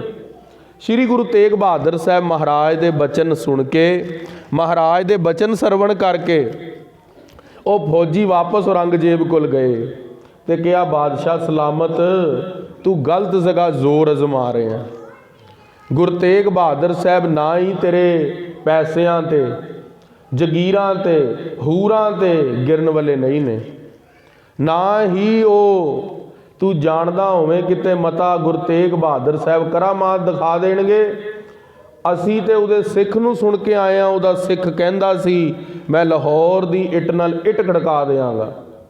ਇੰਨੀ ਗੱਲ ਸੁਣੀ ਔਰੰਗਜ਼ੇਬ ਦੇ ਕੰਨ ਖੜੇ ਹੋ ਗਏ। ਕਿਹਾ ਸਿੱਖੀ ਤਾਕਤ ਸੀ? ਕਹਿੰਦਾ ਫਿਰ ਇੱਦਾਂ ਕਰੋ, ਜਿਹੜਾ ਸਿੱਖ ਬੋਲਿਆ ਨਾ ਉਸ ਨੂੰ ਫਤਵਾ ਸੁਣਾਓ, ਭਾਈ ਮਤੀ ਦਾਸ ਨੂੰ ਫਤਵਾ ਲਾਓ, ਉਹਨੂੰ ਸਾਹਮਣੇ ਉਹ ਗੁਰੂ ਦੇ ਮਾਰੋ, ਤਾਂ ਕਿ ਗੁਰਦੇਵ ਦੀ ਅੱਖਾਂ ਦੇ ਅੰਦਰੋਂ ਹੰਝੂ ਆ ਜਾਣ। ਕਿਤੇ ਗੁਰੂ ਤੇਗ ਬਹਾਦਰ ਸਾਹਿਬ ਆਪਣਾ ਨਿਸ਼ਚਾ ਉਹਨਾਂ ਦਾ ਡੋਲ ਜਾਵੇ ਤੇ ਉਹ ਆਪਣਾ ਨਿਸ਼ਚਾ ਜਦੋਂ ਡੋਲੇਗਾ ਸ਼ਾਇਦ ਇਸਲਾਮ ਕਬੂਲ ਕਰ ਲੈਣ। ਆਖਣਾ ਕਰੋ ਸਤਨਾਮ। ਸ਼੍ਰੀ ਗੁਰੂ ਤੇਗ ਬਹਾਦਰ ਸਾਹਿਬ ਮਹਾਰਾਜ ਦੀ ਗੱਲ ਇਹ ਗੱਲ ਸਾਰੀ ਦਰਬਾਰ 'ਚ ਹੋਈ। ਕਾਜੀ ਮੁਲਾਣੇ ਇਕੱਠੇ ਕਰ ਲਏ। ਗੁਰੂ ਤੇਗ ਬਹਾਦਰ ਸਾਹਿਬ ਮਹਾਰਾਜ ਨੂੰ ਕਹਿੰਦੇ ਫਤਵਾ ਲਾਓ। ਕਹਿੰਦੇ ਗੁਰੂ ਤੇਗ ਬਹਾਦਰ ਸਾਹਿਬ ਮਹਾਰਾਜ ਨੂੰ ਫਤਵਾ ਲਾਉਣ ਤੋਂ ਪਹਿਲਾਂ ਉਹ ਸਿੱਖ ਨੂੰ ਫਤਵਾ ਲਾਓ ਜਿਹਨੇ ਕਿਹਾ ਮੇਰੇ 'ਚ ਕਰਾਮਾਤ ਹੈ, ਪਰ ਗੁਰੂ ਨੇ ਰੋਕਣ ਤੋਂ ਵਰਜਿਆ, ਉਹਨੂੰ ਰੋਕ ਦਿੱਤਾ, ਵਰਜ ਦਿੱਤਾ। ਸ਼੍ਰੀ ਗੁਰੂ ਤੇਗ ਬਹਾਦਰ ਸਾਹਿਬ ਮਹਾਰਾਜ ਸੱਚੇ ਪਾਤਸ਼ਾਹ ਦੇ ਸਿੱਖ ਦੇ ਪਾਵਨ ਪਵਿੱਤਰ ਸਿੱਖ ਭਾਈ ਮਤੀ ਦਾਸ ਦੇ ਉੱਤੇ ਫਤਵਾ ਲਾਉਣ ਲੱਗੇ। ਤੇ ਬਚਨ ਪਤਾ ਕੀ ਕਹੇ? ਕਹਿੰਦੇ ਮਤੀ ਦਾਸ ਨੂੰ ਇੱਦਾਂ ਸ਼ਹੀਦ ਕਰੋ ਕਿ ਗੁਰੂ ਦੀ ਅੱਖਾਂ 'ਚੋਂ ਹੰਝੂ ਜ਼ਰੂਰ ਆਉਣ। ਕਹਿੰਦਾ ਇਹ ਬਾਦਸ਼ਾਹ ਸਲਾਮਤ ਉਹਦਾ ਤਾਂ ਇੱਕੋ ਇੱਕ ਤਰੀਕਾ ਹੈ। ਇੱਕ ਮਾਂ ਤਾਂ ਹੀ ਰੋ ਸਕਦੀ ਹੈ ਜੇ ਉਹਦੇ ਪੁੱਤਰ ਨੂੰ ਉਹਦੇ ਸਾਹਮਣੇ ਕੋਹ ਕੇ ਮਾਰਿਆ ਜਾਵੇ। ਜੇ ਮਤੀ ਦਾਸ ਨੂੰ ਫੱਟਿਆਂ ਦੇ ਵਿੱਚ ਬੰਨ੍ਹ ਕੇ ਉੱਤੋਂ ਆਰਾ ਚਲਾ ਕੇ 2 ਫਾੜ ਕਰ ਦਿੱਤਾ ਜਾਵੇ, ਸ਼ਾਇਦ ਗੁਰੂ ਸਾਹਿਬ ਤੁਹਾਡਾ ਨਰਮ ਪੈ ਜਾਵੇ ਤੇ ਗੁਰੂ ਇਸਲਾਮ ਕਬੂਲ ਕਰ ਲਵੇ। ਇਹ ਖਾਲਸਾ ਜੀ ਦੇਖੋ ਕਿੰਨੀ ਅਜੀਬ ਗੱਲ ਹੈ। ਕਾਜੀ ਮੁਲਾਣੇ ਜੋ ਆਪਣੇ ਆਪ ਨੂੰ ਧਾਰਮਿਕ ਆਖਦੇ ਨੇ, ਮੁਤਸਵੀ ਨੇ ਉਹ, ਤੇ ਉਹ ਜ਼ਬਰੈਨ ਪੇਸ਼ਾ ਕੌਮ ਗੁਰੂ ਤੇਗ ਬਹਾਦਰ ਸਾਹਿਬ ਦੇ ਉਹ ਬਾਣੀ ਪੜ੍ਹਨ ਵਾਲੇ ਸਿੱਖ ਨੂੰ ਕਿਸ ਤਰ੍ਹਾਂ ਡਰਾ ਰਹੇ ਨੇ, ਕਿਹੜਾ ਫਤਵਾ ਲਾ ਰਹੇ ਨੇ ਮਹਾਰਾਜ ਦੇ ਪ੍ਰੇਮੀ ਨੂੰ, ਭਗਤ ਨੂੰ, ਗੁਰੂ ਕੇ ਪਿਆਰੇ ਨੂੰ। ਇਹ ਫਤਵਾ ਹੋ ਗਿਆ ਤੇ ਕਾਰਾਗ੍ਰਹਿ ਦੇ ਅੰਦਰ ਫੌਜੀ ਲੈਣ ਆ ਗਏ। ਐਦੀਏ ਲੈਣ ਆਏ ਭਾਈ ਮਤੀ ਦਾਸ ਜੀ ਨੂੰ, ਜਿੱਥੇ ਭਾਈ ਅੱਜ ਤੁਸੀਂ ਗੁਰਦੁਆਰਾ ਸ਼ੀਸ਼ਗੰਜ ਸਾਹਿਬ ਦੇਖਦੇ ਹੋ, ਉੱਥੇ ਮਹਾਰਾਜ ਦੇ ਬਿਲਕੁਲ ਸਾਹਮਣੇ ਮਤੀ ਦਾਸ ਚੌਂਕ ਬਣਿਆ ਹੋਇਆ। ਥੱਲੇ ਸੱਚੇ ਪਾਤਸ਼ਾਹ ਦਾ ਖੂਹ ਹੈ ਜਿੱਥੇ ਮਹਾਰਾਜ ਨੇ ਵੀ ਇਸ਼ਨਾਨ ਕੀਤਾ ਸੀ ਤੇ ਸਿੰਘਾਂ ਨੇ ਸ਼ਹੀਦੀ ਤੋਂ ਪਹਿਲਾਂ ਇਸ਼ਨਾਨ ਕੀਤਾ ਸੀ। ਤੇ ਗੁਰੂ ਤੇਗ ਬਹਾਦਰ ਸਾਹਿਬ ਮਹਾਰਾਜ ਦਾ ਉਹ ਪਾਵਨ ਪਵਿੱਤਰ ਯੋਧਾ ਲਾਲ ਗੁਰੂ ਕਾ ਪਿਆਰਾ ਜਦੋਂ ਫੌਜੀ ਲੈਣ ਆਏ ਤੇ ਗੁਰੂ ਤੇਗ ਬਹਾਦਰ ਸਾਹਿਬ ਮੁਸਕਰਾ ਰਹੇ ਨੇ। ਤੇ ਪੁੱਛਿਆ ਗਿਆ ਮਤੀ ਦਾਸ ਨੂੰ, ਕਿਹਾ ਤੇਰੀ ਆਖਰੀ ਇੱਛਾ? ਅਸੀਂ ਤੈਨੂੰ ਸ਼ਾਇਦ ਮੌਤ ਦੇ ਘਾਟ ਉਤਾਰ ਦਈਏ ਬਹੁਤ ਛੇਤੀ, ਤੂੰ ਸਿਸਕ ਕੇ ਮਰੇਗਾ। ਆਪਣੇ ਗੁਰੂ ਨੂੰ ਕਹਿ ਇਸਲਾਮ ਕਬੂਲ ਕਰ ਲੈਣ। ਉਹਨੇ ਕਿਹਾ ਮੇਰੀ ਇੱਕ ਆਖਰੀ ਇੱਛਾ ਹੈ ਬਈ ਜਦੋਂ ਮੈਨੂੰ ਤੁਸੀਂ ਜੋ ਵੀ ਫਤਵਾ ਲਾ ਕੇ ਮਾਰਨ ਲੱਗੇ ਹੋ ਮੈਨੂੰ ਪ੍ਰਵਾਨ ਹੈ, ਮੇਰਾ ਮੂੰਹ ਮੇਰੇ ਗੁਰੂ ਦੇ ਵੱਲ ਰੱਖਿਓ, ਆਖਣਾ ਕਰੋ ਸਤਨਾਮ। ਸ਼੍ਰੀ ਗੁਰੂ ਤੇਗ ਬਹਾਦਰ ਸਾਹਿਬ ਮਹਾਰਾਜ ਨੂੰ ਮੱਥਾ ਟੇਕ ਕੇ ਭਾਈ ਮਤੀ ਦਾਸ ਜੀ ਇਸ਼ਨਾਨ ਕਰਕੇ ਜਪਜੀ ਸਾਹਿਬ ਦਾ ਪਾਠ ਸ਼ੁਰੂ ਕਰ ਦਿੱਤਾ। ਉਧਰ ਜ਼ਾਲਮਾਂ ਨੇ ਦੋਨੇ ਪਾਸੇ ਭਾਈ ਸਾਹਿਬ ਦਾ ਜੋ ਸਰੀਰ ਹੈ ਉਹ ਰੱਸੀਆਂ ਨਾਲ ਬੰਨ੍ਹ ਕੇ ਫੱਟੇ ਲਾ ਕੇ ਸਰੀਰ ਨੂੰ ਬੰਦ ਕਰ ਲਿਆ, ਕਿਉਂਕਿ ਜਦੋਂ ਆਰਾ ਚਲਾਣਾ ਸੀਗਾ, ਜੇ ਆਰਾ ਚਲਾਉਂਦੇ ਸਰੀਰ ਬੰਨਿਆ ਨਾ ਹੁੰਦਾ ਤੇ ਆਰਾ ਚੱਲਣਾ ਨਹੀਂ ਸੀ। ਭਾਈ ਮਤੀ ਦਾਸ ਜੀ ਦਾ ਜੋ ਸੀਸ ਹੈ ਉਸ ਦੇ ਉੱਤੇ ਜਦੋਂ ਫੱਟੇ ਪੂਰੇ ਸਰੀਰ ਤੇ ਬੰਨ੍ਹ ਲਏ ਦੋਨੋਂ ਪਾਸੀ, ਤੇ ਉੱਤੋਂ ਇੱਕ ਜਲਾਦ ਪਰਲੇ ਬੰਨੇ ਖੜਾ ਹੋ ਗਿਆ, ਇੱਕ ਜਲਾਦ ਐਸਲੇ ਬੰਨੇ ਉਰਲੇ ਬੰਨੇ ਖੜਾ ਹੋ ਗਿਆ ਤੇ ਸੀਸ ਦੇ ਉੱਤੋਂ ਆਰਾ ਚਲਾਣਾ ਸ਼ੁਰੂ ਹੋ ਗਏ। ਭਾਈ ਮਤੀ ਦਾਸ ਜੀ ਦੇ ਸੀਸ ਤੇ ਆਰਾ ਚੱਲਦਾ ਹੈ। ਕਵੀਰਾਜ ਭਾਈ ਸੰਤੋਖ ਸਿੰਘ ਜੀ ਲਿਖਦੇ ਨੇ, ਦੋਨੋਂ ਤਨ ਤੇ ਜਪਜੀ ਪੜੈ, ਹਿੱਸੇ 2 ਹੋ ਰਹੇ ਨੇ ਸਰੀਰ ਦੇ। ਜਦੋਂ ਤੱਕ ਰਸਨਾ ਤੇ ਨਹੀਂ ਪਹੁੰਚੇ, ਰਸਨਾ ਵੀ ਕੱਟੀ ਗਈ, ਹੁਣ 2 ਹਿੱਸੇ ਸਰੀਰ ਦੇ ਜਪਜੀ ਸਾਹਿਬ ਦਾ ਪਾਠ ਕਰ ਰਹੇ ਨੇ, ਆਖਣਾ ਕਰੋ ਸਤਨਾਮ। ਜੇ 2 ਸਿੱਖ ਬੈਠ ਕੇ ਜਪਜੀ ਸਾਹਿਬ ਦਾ ਪਾਠ ਕਰਨ ਅਲੱਗ-ਅਲੱਗ ਆਵਾਜ਼ ਆਉਂਦੀ ਹੈ। ਭਾਈ ਮਤੀ ਦਾਸ ਜੀ ਦਾ ਸਿਦਕ ਇੰਨਾ ਸੀ, ਆਰੇ ਨਾਲ ਚੀਰ ਦਿੱਤਾ ਗਿਆ ਚੌਂਕ ਦੇ ਵਿੱਚ ਖੜਾ ਹੋ ਕੇ, ਪਰ ਭਾਈ ਸਾਹਿਬ ਦੇ ਦੋਨੋਂ ਤਨ ਤੇ ਜਪਜੀ ਪੜ੍ਹੈ, ਦੋਨੋਂ ਸਰੀਰਾਂ 'ਚੋਂ ਜਪਜੀ ਸਾਹਿਬ ਦੀ ਆਵਾਜ਼ ਆਉਂਦੀ ਹੈ। ਭਾਈ ਮਤੀ ਦਾਸ ਜੀ ਨੂੰ ਚਾਂਦਨੀ ਚੌਂਕ ਦੇ ਵਿੱਚ ਸ਼ਹੀਦ ਕੀਤਾ ਗਿਆ। ਸ਼੍ਰੀ ਗੁਰੂ ਤੇਗ ਬਹਾਦਰ ਸਾਹਿਬ ਸਾਹਮਣੇ ਖੜੇ ਮਹਾਰਾਜ ਸਿੱਖ ਦਾ ਸਿਦਕ ਦੇਖ ਰਹੇ ਨੇ। ਕਾਜੀ ਤੇ ਮੁਲਾਣੇ ਕੁਝ ਨਰਮ ਦਿਲ ਬਣ ਕੇ ਗੁਰੂ ਤੇਗ ਬਹਾਦਰ ਸਾਹਿਬ ਕੋਲ ਆਏ ਤੇ ਬਚਨ ਕਹੇ, ਮਹਾਰਾਜ ਤੁਹਾਡਾ ਸਿੱਖ ਚੀਰਿਆ ਜਾ ਰਿਹਾ, ਤੁਹਾਡੇ ਅੰਦਰ ਬੜੀ ਧੂ ਪੈ ਰਹੀ ਹੈ, ਤੁਸੀਂ ਮੁਸਕਰਾ ਰਹੇ ਹੋ। ਗੁਰੂ ਤੇਗ ਬਹਾਦਰ ਸਾਹਿਬ ਮਹਾਰਾਜ ਬੋਲੇ, ਜਦੋਂ ਆਪਣੇ ਪੜ੍ਹਾਏ ਬੱਚੇ ਪਾਸ ਹੋ ਕੇ ਟੌਪ ਕਰ ਰਹੇ ਹੋਣ ਉੱਥੇ ਫਿਰ ਰੋਇਆ ਨਹੀਂ ਜਾਂਦਾ, ਮੁਸਕਰਾਇਆ ਜਾਂਦਾ। ਭਾਈ ਮਤੀ ਦਾਸ ਜੀ ਸ਼ਹੀਦੀ ਦੇ ਪੇਪਰਾਂ ਦੇ ਅੰਦਰ ਟੌਪ ਕਰ ਰਹੇ ਨੇ, ਡੋਲੇ ਨਹੀਂ। ਇਹ ਨਹੀਂ ਕਿਹਾ ਵੀ ਆਰਾ ਨਾ ਚਲਾਓ, ਕਿਸੇ ਹੋਰ ਤਰ੍ਹਾਂ ਸ਼ਹੀਦ ਕਰ ਲਓ। ਇਹ ਨਹੀਂ ਕਿਹਾ ਵੀ ਮੈਂ ਇਸਲਾਮ ਕਬੂਲ ਕਰਦਾ। ਇਹ ਨਹੀਂ ਕਿਹਾ ਮੈਂ ਗੁਰੂ ਨਾਲ ਗੱਲ ਕਰ ਲੈਣਾ, ਪਰ ਕਿਹਾ ਮੈਨੂੰ ਸ਼ਹੀਦ ਕਰਦੇ ਹੋਏ ਮੇਰਾ ਮੁਖ ਮੇਰੇ ਗੁਰੂ ਦੇ ਵੱਲ ਕਰੋ। ਗਗਨ ਦਮਾਮਾ ਬਾਜਿਓ ਪਰਿਓ ਨਿਸ਼ਾਨੇ ਘਾਓ, ਖੇਤ ਜੋ ਮਾਂਡਿਓ ਸੂਰਮਾ ਅਬ ਜੂਝਣ ਕੋ ਦਾਓ। ਇਹ ਸੀਗੀ ਖੇਡ ਖਾਲਸਾ ਜੀ। ਜੋ ਤੋਂ ਪ੍ਰੇਮ ਖੇਲਣ ਕਾ ਚਾਓ, ਸਿਰ ਧਰ ਤਲੀ ਗਲੀ ਮੇਰੀ ਆਓ। ਸਿਰ ਤਲੀ ਦੇ ਉੱਤੇ ਧਰ ਕੇ ਗੁਰੂ ਦੀ ਗਲੀ 'ਚ ਚਲੇ ਗਏ। ਖੰਡਿਓਂ ਤਿੱਖੀ ਤੇ ਵਾਲੋਂ ਨਿੱਕੀ ਜਿਹੜੀ ਸਿੱਖੀ ਸੀ ਉਹ ਸਿੱਧ ਕਰਕੇ ਦਿਖਾਈ ਸਿੱਖ ਨੇ। ਗੁਰੂ ਕੇ ਸਿੱਖ ਨੇ ਸਿੱਖੀ ਦਾ ਪਹਿਰਾ ਜੋ ਹੈ ਪਰਪੱਕ ਕਰਕੇ ਦਿਖਾਇਆ।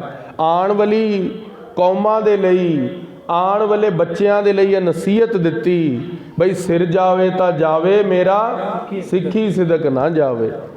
ਸੋ ਇੱਥੇ ਤੱਕ ਦਾ ਇਤਿਹਾਸ ਭਾਈ ਮਤੀ ਦਾਸ ਜੀ ਦੀ ਸ਼ਹੀਦੀ ਦਾ ਅਸੀਂ ਸਰਵਣ ਕੀਤਾ ਹੈ। ਹੁਣ ਕਿਸ ਤਰ੍ਹਾਂ ਦਿੱਲੀ ਦੇ ਅੰਦਰ ਹਾਹਾਕਾਰ ਮਚੇਗੀ ਤੇ ਗੁਰੂ ਕੇ ਦੋ ਲਾਲ ਪਿਆਰੇ ਭਾਈ ਦਿਆਲਾ ਜੀ ਤੇ ਭਾਈ ਸਤੀ ਦਾਸ, ਭਾਈ ਮਤੀ ਦਾਸ ਜੀ ਦੇ ਭਰਾਤਾ, ਉਹ ਵੀ ਸ਼ਹੀਦ ਹੋਣਗੇ ਤੇ ਗੁਰੂ ਤੇਗ ਬਹਾਦਰ ਸਾਹਿਬ ਕਿਸ ਤਰ੍ਹਾਂ ਸ਼ਹੀਦ ਹੋਣਗੇ, ਉਹ ਅਸੀਂ ਪ੍ਰਸੰਗ ਹੁਣ ਤਕਰੀਬਨ 3 ਦਿਨ ਦੀ ਕਥਾ ਹੋਰ ਰਹਿ ਗਈ ਹੈ। ਅੱਜ ਬੁੱਧਵਾਰ ਹੈ, ਵੀਰ ਤੇ ਸ਼ੁੱਕਰ 2 ਦਿਨਾਂ ਦੇ ਅੰਦਰ ਕਥਾ ਹੋਣੀ ਹੈ। ਉਪਰੰਤ ਸ਼ਨੀਵਾਰ ਨੂੰ ਫਿਰ ਗਿਆਨੀ ਇੰਦਰਜੀਤ ਸਿੰਘ ਜੀ ਰਕਬੇ ਵਾਲਿਆਂ ਨੇ ਕਥਾ ਕਰਨੀ ਹੈ। ਸਵੇਰੇ 10 ਤੋਂ 12 ਦੇ ਦੀਵਾਨ ਨੇ।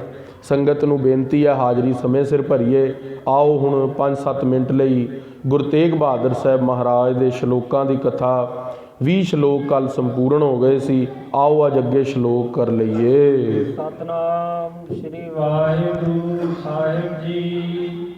ਜਿਹਵਾ ਗੁਰੂ ਗੋਬਿੰਦ ਭਜੋ, ਕਰਨ ਸੁਨੋ ਹਰ ਨਾਮ। ਗੁਰੂ ਸਾਹਿਬ ਮਹਾਰਾਜ ਕਹਿੰਦੇ ਨੇ, ਹੇ ਪ੍ਰਾਣਾ ਧਾਰੀ ਜੀਵ, ਤੂੰ ਆਪਣੀ ਜੀਭਾ ਤੋਂ ਵਾਹਿਗੁਰੂ ਦਾ ਨਾਮ ਜਪਿਆ ਕਰ। ਆਪਣੀ ਜੀਭਾ ਤੋਂ ਹਰੀ ਦਾ ਜਸ ਗਾਇਆ ਕਰ। ਉਸ ਰਾਮ ਦੀ, ਅਕਾਲ ਪੁਰਖ ਵਾਹਿਗੁਰੂ ਦੀ ਭਗਤੀ ਕਰਿਆ ਕਰ। ਜੀਭਾ ਗੁਣ ਗੋਬਿੰਦ ਭਜੋ। ਗੋ ਨਾਮ ਅਰਥ ਹੁੰਦਾ ਹੈ ਧਰਤੀ ਦਾ, ਬਿੰਦ ਨਾਮ ਹੁੰਦਾ ਪਾਲਣਾ ਕਰਨ ਵਾਲੇ ਦਾ, ਜਾਂ ਦੂਸਰਾ ਅਰਥ ਗੋ ਨਾਮ ਇੰਦਰੀਆਂ ਦਾ ਵੀ ਹੁੰਦਾ। ਇੰਦਰੀਆਂ ਦਾ ਜੋ ਰੱਖਿਅਕ ਹੈ ਪਰਮੇਸ਼ਵਰ ਗੋਬਿੰਦ, ਉਹਦਾ ਜਸ ਸਰਵਣ ਕਰਿਆ ਕਰ, ਭਜਨ ਕਰਿਆ ਕਰ ਤੇ ਕੰਨਾਂ ਤੋਂ ਵਾਹਿਗੁਰੂ ਦੀ ਸਿਫਤ ਸੁਣਿਆ ਕਰ।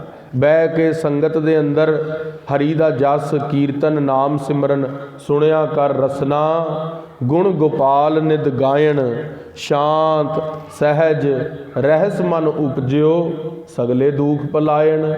ਜੇ ਤੂੰ ਰਸਨਾ ਤੋਂ ਗੁਰੂ ਦੇ ਗੋਬਿੰਦ ਦੇ ਗੁਣ ਗਾਏਗਾ, ਤੈਨੂੰ ਅੰਦਰ ਸ਼ਾਂਤੀ ਮਿਲੇਗੀ। ਤੇਰੇ ਅੰਦਰ ਇੱਕ ਰਹੱਸ ਉਪਜੇਗਾ ਜੋ ਤੂੰ ਦੱਸ ਨਹੀਂ ਸਕੇਗਾ। ਸਗਲੇ ਦੁਖ ਪਲਾਇਣ, ਤੇਰੇ ਸਾਰੇ ਦੁੱਖ ਦੂਰ ਹੋ ਜਾਣਗੇ। ਕਹੋ ਨਾਨਕ ਸੁਨ ਰੇ ਮਨਾ, ਪਰੈ ਨ ਜਮ ਕੈ ਧਾਮ। ਤੇ ਤੂੰ ਜਮਾ ਦੇ ਧਾਮ ਨੂੰ ਨਹੀਂ ਜਾਏਗਾ। ਨਾਮ ਜਪਣ ਦਾ ਕੀ ਫਾਇਦਾ ਹੋਵੇਗਾ ਕਿ ਤੈਨੂੰ ਜਮ ਲੈ ਕੇ ਨਹੀਂ ਜਾ ਸਕਣਗੇ ਨਾਮ ਜਪਣ ਕਰਕੇ। ਜੋ ਪ੍ਰਾਨੀ ਮਮਤਾ ਤਜੈ, ਲੋਭ ਮੋਹ ਅਹੰਕਾਰ। ਗੁਰਦੇਵ ਮਹਾਰਾਜ ਦੱਸਦੇ ਨੇ ਬਈ ਆਪਣਾ ਉਧਾਰ ਤੇ ਤੁਹਾਡੇ ਘਰਦਿਆਂ ਦਾ ਉਧਾਰ ਕਿਸ ਤਰ੍ਹਾਂ ਹੋ ਸਕਦਾ। ਆਪਣਾ ਉਧਾਰ, ਸਾਡਾ ਆਪਣਾ ਉਧਾਰ ਤੇ ਸਾਡੇ ਘਰਦਿਆਂ ਦਾ ਉਧਾਰ, ਦੋਸਤਾਂ ਯਾਰਾਂ ਦਾ, ਮਿੱਤਰ ਪ੍ਰੇਮੀਆਂ ਦਾ, ਸਖਾਵਾਂ ਦਾ ਉਧਾਰ ਕਿਸ ਤਰ੍ਹਾਂ ਹੋ ਸਕਦਾ ਹੈ। ਹਾਂਜੀ, ਦੁਬਾਰਾ ਪੜੋ। ਜੋ ਪ੍ਰਾਨੀ ਮਮਤਾ ਤਜੈ, ਲੋਭ ਮੋਹ ਅਹੰਕਾਰ। ਗੁਰਦੇਵ ਮਹਾਰਾਜ ਕਹਿੰਦੇ ਜਿਹੜਾ ਵੀ ਪ੍ਰਾਣੀ ਮਮਤਾ ਨੂੰ ਤਜ ਦੇਵੇਗਾ, ਮੈਂ ਮੇਰੀ ਨੂੰ ਤਜ ਦੇਵੇਗਾ। ਜੋ ਪ੍ਰਾਣੀ ਮਮਤਾ ਤਜੈ, ਤਜੈ ਦਾ ਮਤਲਬ ਹੁੰਦਾ ਛੱਡ ਦੇਵੇਗਾ। ਲੋਭ ਮੋਹ ਅਹੰਕਾਰ, ਲੋਭ ਕਰਨਾ ਛੱਡ ਦੇਵੇਗਾ, ਮੋਹ ਕਰਨਾ ਛੱਡ ਦੇਵੇਗਾ। ਲੋਭ ਪਦਾਰਥਾਂ ਦਾ ਹੁੰਦਾ ਹੈ, ਮੋਹ ਸਰੀਰਾਂ ਦਾ ਹੁੰਦਾ ਹੈ, ਤੇ ਹੰਕਾਰ ਕਰਨਾ ਛੱਡ ਦੇਵੇਗਾ। ਉਹ ਨਾਨਕ ਆਪਨ ਤਰੈ, ਔਰਨ ਲੇਤ ਉਧਾਰ। ਉਹ ਆਪ ਵੀ ਗੁਰਦੇਵ ਕਹਿੰਦੇ ਤਰ ਜਾਵੇਗਾ ਤੇ ਉਹਦੇ ਨਾਲ ਦੇ ਸਾਰੇ ਸਾਖ ਸੰਬੰਧੀ ਵੀ ਤਰ ਜਾਣਗੇ। ਹਰ ਕਾ ਨਾਮ ਹਿਰਦੈ ਨਿਤ ਧਿਆਈ, ਸੰਗੀ ਸਾਥੀ ਸਗਲ ਤਰਾਈ। ਹਰੀ ਦਾ ਨਾਮ ਹਿਰਦੇ 'ਚ ਵਸਾ ਲੈ। ਵਾਹਿਗੁਰੂ ਵਾਹਿਗੁਰੂ ਵਾਹਿਗੁਰੂ ਵਾਹਿਗੁਰੂ ਵਾਹਿਗੁਰੂ ਕਰ ਲੈ। ਉਹ ਰਸਨਾ ਤੋਂ ਵੀ ਜਪ ਲੈ, ਹਿਰਦੇ 'ਚ ਵੀ ਵਸਾ ਲੈ। ਮਹਾਰਾਜ ਕਹਿੰਦੇ ਤੇਰੀ ਲੋਭ ਮੋਹ ਮਮਤਾ ਸਭ ਛੁੱਟ ਜਾਵੇਗੀ, ਤੂੰ ਆਪ ਵੀ ਤਰ ਜਾਵੇਂਗਾ, ਹੋਰਾਂ ਦਾ ਵੀ ਉਧਾਰ ਕਰ ਲਵੇਂਗਾ। ਜੋ ਸੁਪਨਾ ਅਰ ਪੇਖਨਾ ਐਸੇ ਜਗ ਕੋ ਜਾਨ। ਗੁਰਦੇਵ ਮਹਾਰਾਜ ਕਹਿੰਦੇ ਜਿਹੜਾ ਸੰਸਾਰ ਹੈ ਤੇ ਸੁਪਨੇ ਦੀ ਨਿਆਈ ਹੈ, ਇਹ ਜਿਸ ਤਰ੍ਹਾਂ ਸੁਪਨਾ ਦੇਖਣਾ ਹੈ ਉਸ ਤਰ੍ਹਾਂ ਹੀ ਸੰਸਾਰ ਨੂੰ ਦੇਖਣਾ, ਤੇ ਸੰਸਾਰ ਸੁਪਨੇ ਦੇ ਅੰਦਰ ਜੀ ਨਾ ਲਗਾ, ਇਸ ਤਰ੍ਹਾਂ ਹੀ ਸੰਸਾਰ ਹੈ। ਇਨ ਮੈਂ ਕਛ ਸਾਚੋ ਨਹੀਂ, ਨਾਨਕ ਬਿਨ ਭਗਵਾਨ। ਇਹ ਸੰਸਾਰ ਦੇ ਅੰਦਰ ਫਾਨੀ ਸੰਸਾਰ ਹੈ, ਕੁਝ ਵੀ ਸੱਚ ਨਹੀਂ ਹੈ। ਤੂੰ ਦਿਲ ਲਗਾ ਕੇ ਬੈਠਾ ਹੈ ਸੰਸਾਰ 'ਚ, ਪਰ ਇਹ ਸੱਚ ਨਹੀਂ ਹੈ। ਜਿਹੜਾ ਘਰ ਦੇ ਅੰਦਰ ਲੜਕਾ ਹੁੰਦਾ ਨਾ, ਜਦੋਂ ਉਸ ਦੀ ਸ਼ਾਦੀ ਹੋਣੀ ਹੁੰਦੀ ਹੈ, ਉਹ ਕਹਿੰਦਾ ਸ਼ਾਇਦ ਮੈਨੂੰ ਹੁਣ ਬਚਪਨ ਦੇ ਅੰਦਰ ਬੱਚਾ ਸੋਚਦਾ ਮਾਂ ਪਿਓ ਸੁੱਖ ਦੇਣਗੇ, ਜਵਾਨੀ 'ਚ ਪਹੁੰਚਦਾ ਹੈ ਤੇ ਸੋਚਦਾ ਵੀ ਵਿਆਹ ਹੋ ਜਾਵੇ, ਘਰ ਲਈ ਸੁੱਖ ਦੇਵੇਗੀ। ਦੂਜੇ ਪਾਸੇ ਘਰ ਲਈ ਸੋਚਦੀ ਆ ਵੀ ਘਰ ਲਾ ਸੁੱਖ ਦੇਵੇਗਾ। ਜਦੋਂ ਉਧਰੋਂ ਵੀ 5-7 ਸਾਲ 10 ਸਾਲ 15 ਸਾਲ ਬਾਅਦ ਨਿਰਾਸ਼ਤਾ ਹੁੰਦੀ ਹੈ, ਫਿਰ ਬਾਹਰੋਂ ਸੁੱਖ ਭਾਲਦੇ ਨੇ। ਜੇ ਘਰ 'ਚੋਂ ਨਹੀਂ ਮਿਲਿਆ ਬਾਹਰੋਂ ਭਾਲਦੇ ਨੇ, ਉਧਰੋਂ ਵੀ ਨਿਰਾਸ਼ਤਾ ਮਿਲਣੀ ਹੈ। ਕਈਆਂ ਨੂੰ ਮਿਲ ਜਾਂਦੀ ਹੈ ਛੇਤੀ, ਕਈਆਂ ਨੂੰ ਨਹੀਂ ਮਿਲਦੀ। ਉਹ ਐਸੀ ਸੁੱਖ ਦੇ ਅੰਦਰ ਲੋਚਦੇ ਰਹਿੰਦੇ ਨੇ, ਸੁੱਖ ਮਿਲੇਗਾ ਮਿਲੇਗਾ ਮਿਲੇਗਾ। ਪਰ ਖਾਲਸਾ ਜੀ ਇੱਕ ਗੱਲ ਸੱਚੀ ਜਾਣ ਲਓ, ਸੰਗਤ ਦੇ ਅੰਦਰ ਸੁੱਖ ਬੰਦੇ ਦੇ ਅੰਦਰ ਹੈ ਹੀ ਨਹੀਂ। ਆਖਣਾ ਕਰੋ ਸਤਨਾਮ। ਜੇ ਪੁੱਤਰ ਧੀਆਂ 'ਚ ਸੁੱਖ ਹੁੰਦਾ ਤੇ ਐਡੇ ਵੱਡੇ ਵੱਡੇ ਅਮੀਰ, ਤੁਸੀਂ ਦੇਖ ਲਓ ਅੱਜ ਬਾਲੀਵੁੱਡ ਹਾਲੀਵੁੱਡ ਦੇ ਅੰਦਰ, ਹੋਰ ਵੱਡੇ ਰਾਜਨੀਤਿਕ ਦੇਖ ਲਓ, ਸਾਰੀ ਉਮਰ ਪੁੱਤਰਾਂ ਲਈ ਕਮਾਉਂਦੇ ਰਹੇ, ਪੁੱਤਰਾਂ ਨੇ ਆ ਕੇ ਵਿਰਧ ਆਸ਼ਰਮ 'ਚ ਸੁੱਟ ਦਿੱਤਾ। ਜੇ ਪੁੱਤਰਾਂ ਧੀਆਂ 'ਚ ਸੁੱਖ ਹੁੰਦਾ ਤੇ ਉੱਥੇ ਥੋੜ੍ਹੀ ਸੁੱਟਦੇ। ਕਦੇ ਵੀ ਇੱਕ ਸਾਨੂੰ ਜਦੋਂ ਗ੍ਰੰਥ ਪੜ੍ਹਾਉਂਦੇ ਸੀ, ਇੱਕ ਪੰਕਤੀ ਆਉਂਦੀ ਸੀ ਸੰਸਕ੍ਰਿਤ ਦੇ ਅੰਦਰ, ਉਹ ਤਾਂ ਮੈਨੂੰ ਚੇਤੇ ਨਹੀਂ, ਉਹਦੇ ਅਰਥ ਮੈਨੂੰ ਚੇਤੇ ਨੇ। ਉਹ ਕਹਿੰਦੇ ਬਈ ਉਹ ਮਹਾ ਮੂਰਖਾਂ ਦਾ ਭੂਪ ਹੈ, ਮੂਰਖਾਂ ਦਾ ਰਾਜਾ ਹੈ, ਜੋ ਆਪਣੇ ਪੁੱਤਰਾਂ ਦੇ ਅੰਦਰੋਂ ਸੁੱਖ ਦੀ ਇੱਛਾ ਰੱਖਦਾ ਹੈ। ਕਿਉਂਕਿ ਪੁੱਤਰ ਨੇ ਤਾਂ ਕਦੀ ਵੀ ਕਿਸੇ ਨੇ ਸੁੱਖ ਨਹੀਂ ਦਿੱਤਾ। ਜੇ ਕੋਈ ਪੁੱਤਰ ਸੁੱਖ ਦੇ ਰਿਹਾ ਹੈ ਤੇ ਉਹ ਆਪਣੀ ਪ੍ਰਾਲਬਧ ਬਣਾ ਰਿਹਾ, ਕਿਉਂਕਿ ਉਹਦਾ ਪੁੱਤਰ ਉਹਦੀ ਸੇਵਾ ਕਰੇਗਾ। ਇਹ ਗੱਲ ਨੂੰ ਜਾਣ ਲਓ, ਉਹ ਤੁਹਾਡੇ ਲਈ ਨਹੀਂ ਕਰ ਰਿਹਾ। ਆਖਣਾ ਕਰੋ ਸਤਨਾਮ। ਧੀਆਂ ਪੁੱਤਰਾਂ ਨੇ ਕਦੀ ਸੁੱਖ ਦਿੱਤਾ ਨਹੀਂ। ਇਹ ਗੱਲ ਸੰਗਤ ਦੇ ਅੰਦਰ ਕੌੜੀ ਲੱਗਦੀ ਹੈ ਬੋਲਦੇ ਹੋਏ, ਪਰ ਇਹ ਸੱਚ ਹੈ। ਇਹ ਮਹਾਰਾਜ ਕਹਿ ਰਹੇ ਨੇ, ਮੈਂ ਨਹੀਂ ਕਹਿ ਰਿਹਾ। ਮਹਾਰਾਜ ਕਹਿੰਦੇ ਜੋ ਸੁਪਨਾ ਰਪੇਖਣਾ ਐਸੇ ਜਗ ਕੋ ਜਾਨ, ਇਨਮੈ ਕਛ ਸਾਚੋ ਨਹੀਂ, ਕੁਝ ਵੀ ਸੱਚਾ ਨਹੀਂ ਹੈ। ਨਾਨਕ ਬਿਨ ਭਗਵਾਨ, ਉਹ ਪਰਮੇਸ਼ਵਰ ਦੇ ਨਾਮ ਤੋਂ ਬਿਨਾ ਕੁਝ ਵੀ ਸੱਚਾ ਨਹੀਂ ਹੈ। ਇਹ ਗੱਲ ਸਾਰਿਆਂ ਨੂੰ ਸਮਝ ਵੀ ਨਹੀਂ ਆਉਂਦੀ, ਸਾਰਿਆਂ ਨੂੰ ਸਮਝਾ ਵੀ ਨਹੀਂ ਸਕਦੇ। ਮਾਤਾ ਕੇਕਈ ਨੇ ਭਗਵਾਨ ਰਾਮ ਨੂੰ ਵਨਵਾਸ ਦਿੱਤਾ ਨਾ, ਮਾਂ ਸੀ, ਚਾਹੇ ਮਤਰੇਈ ਸੀ, ਮਾਂ ਤਾਂ ਸੀ ਨਾ। ਕਿਹਾ ਮਮ ਪੁੱਤਰ ਕੋ ਰਾਜ, ਭਰਤ ਨੂੰ ਰਾਜ, ਰਾਮ ਕੋ ਵਨਵਾਸ, 12 ਸਾਲ ਲਈ ਵਨਵਾਸ ਭੇਜੋ, ਰਾਮ ਨੂੰ ਵਨਵਾਸ ਲਈ ਭੇਜੋ। ਜੇ ਰਾਮ ਨੂੰ ਵਨਵਾਸ ਲਈ ਭੇਜ ਦਿੱਤਾ ਮਾਂ ਨੇ, ਉਸ ਤੋਂ ਉੱਤੇ ਸਾਡੇ ਲਈ ਕੀ ਉਦਾਹਰਣ ਹੋ ਸਕਦਾ। ਸੋ ਇਸ ਕਰਕੇ ਮਹਾਰਾਜ ਕਹਿ ਰਹੇ ਨੇ ਵੀ ਭਗਵਾਨ ਦੇ ਨਾਮ ਤੋਂ ਬਿਨਾ ਕੁਝ ਵੀ ਸੱਚਾ ਨਹੀਂ। ਭਗਵਾਨ ਦੇ ਨਾਮ ਤੋਂ ਬਿਨਾ ਸ੍ਰਿਸ਼ਟੀ ਤੇ ਕੁਝ ਵੀ ਆਪਣਾ ਨਹੀਂ। ਇਸ ਦਿਨ ਮਾਇਆ ਕਾਰਨੇ ਪ੍ਰਾਨੀ ਡੋਲਤ ਨੀਤ। ਦਿਨ ਤੇ ਰਾਤ ਮਾਇਆ ਦੇ ਕਰਕੇ ਪ੍ਰਾਣੀ ਡੋਲਦਾ ਹੈ, ਪਾਪ ਕਰਦਾ ਹੈ, ਪਾਪ ਕਮਾਉਂਦਾ ਹੈ। ਵਾਲਮੀਕੀ ਜੀ ਸੀ ਨਾ, ਡਕੈਤ ਸੀਗੇ ਪਹਿਲਾਂ। ਸੱਤ ਰਿਸ਼ੀ ਇਕੱਠੇ ਹੋ ਕੇ ਆ ਗਏ। ਉਹਨਾਂ ਨੇ ਕਿਹਾ ਪੁੱਤਰ ਅਸੀਂ ਤੂੰ ਸਾਨੂੰ ਲੁੱਟ ਲਈ ਜਿੰਨਾ ਲੁੱਟਣਾ ਹੈ, ਸਾਡੇ ਕੋਲ ਧਨ ਨਹੀਂ। ਕਹਿੰਦਾ ਤੁਹਾਨੂੰ ਮਾਰ ਦੇਵਾਂਗਾ। ਬਹੁਤ ਤਕੜੇ ਡਾਕੂ ਸੀਗੇ, ਪਰ ਪਹੁੰਚੇ ਹੋਏ ਸਿੱਧਪੁਰ ਸੀ, ਬ੍ਰਹਮ ਗਿਆਨੀ ਸੀਗੇ। ਤੇ ਉਹ ਆ ਕੇ ਸਪਤ ਰਿਸ਼ੀਆਂ ਨੇ ਕਿਹਾ ਪੁੱਤਰ ਤੂੰ ਸਾਨੂੰ ਮਾਰ ਦੇ, ਸਾਨੂੰ ਕੋਈ ਜੀਵਨ ਦੀ ਇੱਛਾ ਨਹੀਂ, ਪਰ ਜਿਹਦੇ ਲਈ ਤੂੰ ਸਾਨੂੰ ਮਾਰ ਰਿਹਾ ਉਹਨਾਂ ਨੂੰ ਸਿਰਫ ਇੰਨੀ ਗੱਲ ਪੁੱਛਾ ਕਿ ਜਿਹੜਾ ਤੂੰ ਪਾਪ ਕਰ ਰਿਹਾ ਉਹਦਾ ਸਹਾਈ ਕੌਣ ਬਣੇਗਾ। ਸਾਧੂਆਂ ਦਾ ਬਚਨ ਸੀ, ਮੋੜਿਆ ਨਾ ਗਿਆ, ਰਸਨਾ ਬੰਦ ਹੋ ਗਈ। ਘਰ ਦੇ ਅੰਦਰ ਪਹੁੰਚੇ ਵਾਲਮੀਕੀ ਜੀ, ਪਿਓ ਨੂੰ ਪੁੱਛਿਆ ਕਿਹਾ ਪਾਪ ਤੂੰ ਕਰਦਾ ਹੈ, ਤੂੰ ਆਪੇ ਨਿਬੇੜੀ, ਅਸੀਂ ਨਹੀਂ ਪੁੱਛ ਤੇਰੇ ਪਾਪ ਦੇ ਕੋਈ ਵੇਲੀ। ਘਰ ਦੀ ਨੂੰ ਜਾ ਕੇ ਪੁੱਛਿਆ, ਉਹਨੇ ਕਿਹਾ ਵੀ ਤੂੰ ਧਨ ਲਿਆ ਦਿੱਤਾ, ਸਾਡੀ ਤੇ ਇੰਨੀ ਪ੍ਰੀਤ ਹੈ ਬਸ। ਪੁੱਤਰਾਂ ਨੂੰ ਪੁੱਛਿਆ, ਉਹ ਕਹਿੰਦੇ ਸਾਨੂੰ ਨਹੀਂ ਬਾਪੂ ਤੇਰੀ ਗੱਲ ਸਮਝ ਆ ਰਹੀ, ਅਸੀਂ ਤਾਂ ਬੱਚੇ ਹਾਂ, ਸਾਨੂੰ ਖੇਡਣ ਦੇ। ਮਨ ਬੈਰਾਗੀ ਕਰਤਾ ਸਾਧੂਆਂ ਨੇ। ਪਹਿਲੇ ਜਿਸ ਸ਼ਕਤੀ ਨਾਲ ਮਾਰਨ ਲੱਗਾ ਸੀ, ਪ੍ਰਚੰਡ ਸੀ ਵਾਲਮੀਕੀ, ਹੁਣ ਉਸ ਸ਼ਕਤੀ ਨਾਲ ਵਾਪਸ ਨਹੀਂ ਗਿਆ। ਬੜਾ ਨਮੋਸ਼ੀ ਦੇ ਨਾਲ ਸਾਧੂਆਂ ਕੋਲ ਪਹੁੰਚਿਆ, ਬੰਨੇ ਹੋਏ ਸੀਗੇ ਸੱਤੋ ਸਾਧੂ, ਤੇ ਜਾ ਕੇ ਕਿਹਾ ਭਗਵਾਨ ਉਹ ਤਾਂ ਕਹਿ ਰਹੇ ਨੇ ਵੀ ਅਸੀਂ ਤੁਹਾਡੇ ਪਾਪ ਦੇ ਅੰਦਰ ਸਹਾਇਕ ਨਹੀਂ, ਉਹ ਕਹਿੰਦੇ ਫਿਰ ਸਹਾਇਕ ਹੈ ਕੌਣ? ਵਾਲਮੀਕੀ ਜੀ ਨੂੰ ਉਹ ਸਪਤ ਰਿਸ਼ੀ ਬੋਲਦੇ ਨੇ, ਕਹਿੰਦੇ ਸਹਾਇਕ ਰਾਮ ਦਾ ਨਾਮ ਹੈ। ਕਦੀ ਸੁਣਿਆ ਹੀ ਨਹੀਂ ਸੀਗਾ। ਪਾਮਰ ਪੁਰਸ਼ ਸੀ, ਲੋਕਾਂ ਨੂੰ ਮਾਰ ਦੇਣਾ, ਕੱਟ ਦੇਣਾ, ਲੁੱਟ ਲੈਣਾ ਕੰਮ ਸੀ। ਰਾਮ ਦਾ ਨਾਮ ਰਸਨਾ ਤੇ ਨਾ ਆਵੇ, ਕਿੱਡੀ ਖੇਡ ਹੋਈ। ਰਾਮ ਦਾ ਨਾਮ ਰਸਨਾ ਤੇ ਹੀ ਨਹੀਂ ਆ ਰਿਹਾ। ਆਖਣਾ ਕਰੋ ਸਤਨਾਮ। ਉਹ ਸਾਧੂ ਵੀ ਪਹੁੰਚੇ ਹੋਏ ਸੀ, ਬ੍ਰਹਮ ਗਿਆਨੀ ਸੀ। ਉਹਨਾਂ ਨੇ ਕਿਹਾ ਬੋਲ ਮਰਾ। ਮਰਦਾ ਤੂੰ ਰੋਜ਼ ਬੰਦਿਆਂ ਨੂੰ ਮਰਾ ਬੋਲ। ਜਦੋਂ ਪਹੁੰਚੇ ਕਹਿੰਦੇ ਮਰਾ, ਕਹਿੰਦੇ ਦੁਬਾਰਾ ਬੋਲ, ਕਹਿੰਦੇ ਮਰਾ ਮਰਾ ਮਰਾ ਮਰਾ ਮਰਾ ਮਰਾ ਬੋਲਦੇ ਰਾਮ ਰਾਮ ਰਾਮ ਕਢਵਾਤਾ ਸਾਧੂਆਂ ਨੇ। ਆਖਣਾ ਕਰੋ ਸਤਨਾਮ। ਵਿਸ਼ੇ ਵਿਕਾਰਾਂ ਚੋਂ ਰਾਮ ਨੂੰ ਕੱਢ ਲੈਣਾ, ਵਿਸ਼ੇ ਵਿਕਾਰਾਂ ਦੇ ਭੋਗਾਂ ਚੋਂ ਰਾਮ ਨੂੰ ਪ੍ਰਗਟ ਕਰ ਦੇਣਾ, ਇਹ ਸਾਧੂਆਂ ਦੀ ਬਿਰਤੀ ਹੁੰਦੀ ਹੈ। ਆਮ ਬੰਦਿਆਂ ਨੂੰ ਤਾਂ ਗੁਰਦੁਆਰੇ ਆਏ ਵੀ ਵਿਸ਼ੇ ਵਿਕਾਰ ਦਿਖਦੇ ਨੇ। ਆਖਣਾ ਕਰੋ ਸਤਨਾਮ। ਪਰ ਸਾਧੂਆਂ ਮਹਾਪੁਰਸ਼ਾਂ ਨੇ ਇੱਕ ਡਕੈਤ ਨੂੰ ਕੀ ਬਣਾ ਦਿੱਤਾ? ਬ੍ਰਹਮ ਗਿਆਨੀ। ਭਗਵਾਨ ਵਾਲਮੀਕੀ ਜੀ ਨੇ ਰਮਾਇਣ ਭਗਵਾਨ ਰਾਮ ਦੇ ਜਨਮ ਤੋਂ ਪਹਿਲਾਂ ਹੀ ਲਿਖਤੀ ਸੀ। ਆਖਣਾ ਕਰੋ ਸਤਨਾਮ। ਇਹ ਖਾਲਸਾ ਜੀ ਸਾਧੂਆਂ ਦੀ ਮਹੱਤਵਤਾ। ਅੱਜ ਕਹਿੰਦੇ ਨੇ ਨਾ ਸਾਧੂਆਂ ਦੀ ਲੋੜ ਨਹੀਂ, ਐਸੇ ਵੀ ਸਾਧੂ ਹੋਏ ਨੇ ਧਰਤੀ ਤੇ ਜਿਨ੍ਹਾਂ ਨੇ ਚੋਰਾਂ ਨੂੰ ਬ੍ਰਹਮ ਗਿਆਨੀ ਬਣਾਇਆ। ਸੋ ਮਹਾਰਾਜ ਕਹਿ ਰਹੇ ਨੇ ਕਿ ਜਿਸ ਦਿਨ ਮਾਇਆ ਕਾਰਣੇ ਪ੍ਰਾਣੀ ਡੋਲਤ ਨੀਤ, ਨੀਤੀ ਤੂੰ ਮਾਇਆ ਦੇ ਕਰਕੇ ਕਿਉਂ ਡੋਲਦਾ ਰਹਿਣਾ ਹੈ ਪ੍ਰਾਣੀ। ਕੋਟਨ ਮੈਂ ਨਾਨਕ ਕੋ ਨਾਰਾਇਣ ਜਿਹ ਚੀਤ। ਕਰੋੜਾਂ ਦੇ ਅੰਦਰ ਕੋਈ ਇੱਕ ਵਿਅਕਤੀ ਹੈ ਜੋ ਨਾਰਾਇਣ ਦਾ ਚਿੰਤਨ ਕਰ ਰਿਹਾ ਹੈ, ਬਾਕੀ ਤਾਂ ਮੇਰੇ ਵਰਗੇ ਪਖੰਡ ਹੀ ਕਰ ਰਹੇ ਨੇ। ਗੁਰਦੇਵ ਮਹਾਰਾਜ ਕਹਿੰਦੇ ਕਰੋੜਾਂ ਦੇ ਅੰਦਰ ਇੱਕ ਕੋਈ ਹੈ ਜ਼ਰੂਰ, ਅਸਲ ਹੈ ਤਾਂ ਨਕਲ ਤਿਆਰ ਹੋਈ ਹੈ। ਅੱਜ ਕਹਿੰਦੇ ਨੇ ਨਾ ਪਖੰਡੀ ਬਾਬੇ ਨੇ, ਉਹ ਪਖੰਡੀ ਤਾਂ ਬਣੇ ਨੇ ਜੋ ਇੱਕ ਅਸਲੀ ਸੀਗਾ। ਇੱਕ ਕੋਈ ਸਿੱਧ ਪੁਰਸ਼ ਹੈਗਾ ਸੀ, ਇੱਕ ਕੋਈ ਯੋਧਾ ਕਿਤੇ ਤਪ ਕਰ ਰਿਹਾ ਕੁਠੀਆ 'ਚ ਬੈਠ ਕੇ, ਉਹਨੂੰ ਕਿਸੇ ਨਾਲ ਕੁਝ ਨਹੀਂ ਲੈਣਾ ਦੇਣਾ, ਨਾ ਵਡਿਆਈ ਦੀ ਇੱਛਾ ਨਾ ਮਾਇਆ ਦੀ ਇੱਛਾ, ਲੋਭ ਮੋਹ ਅਹੰਕਾਰ ਤੱਜ ਕੇ ਭਗਤੀ ਕਰ ਰਿਹਾ।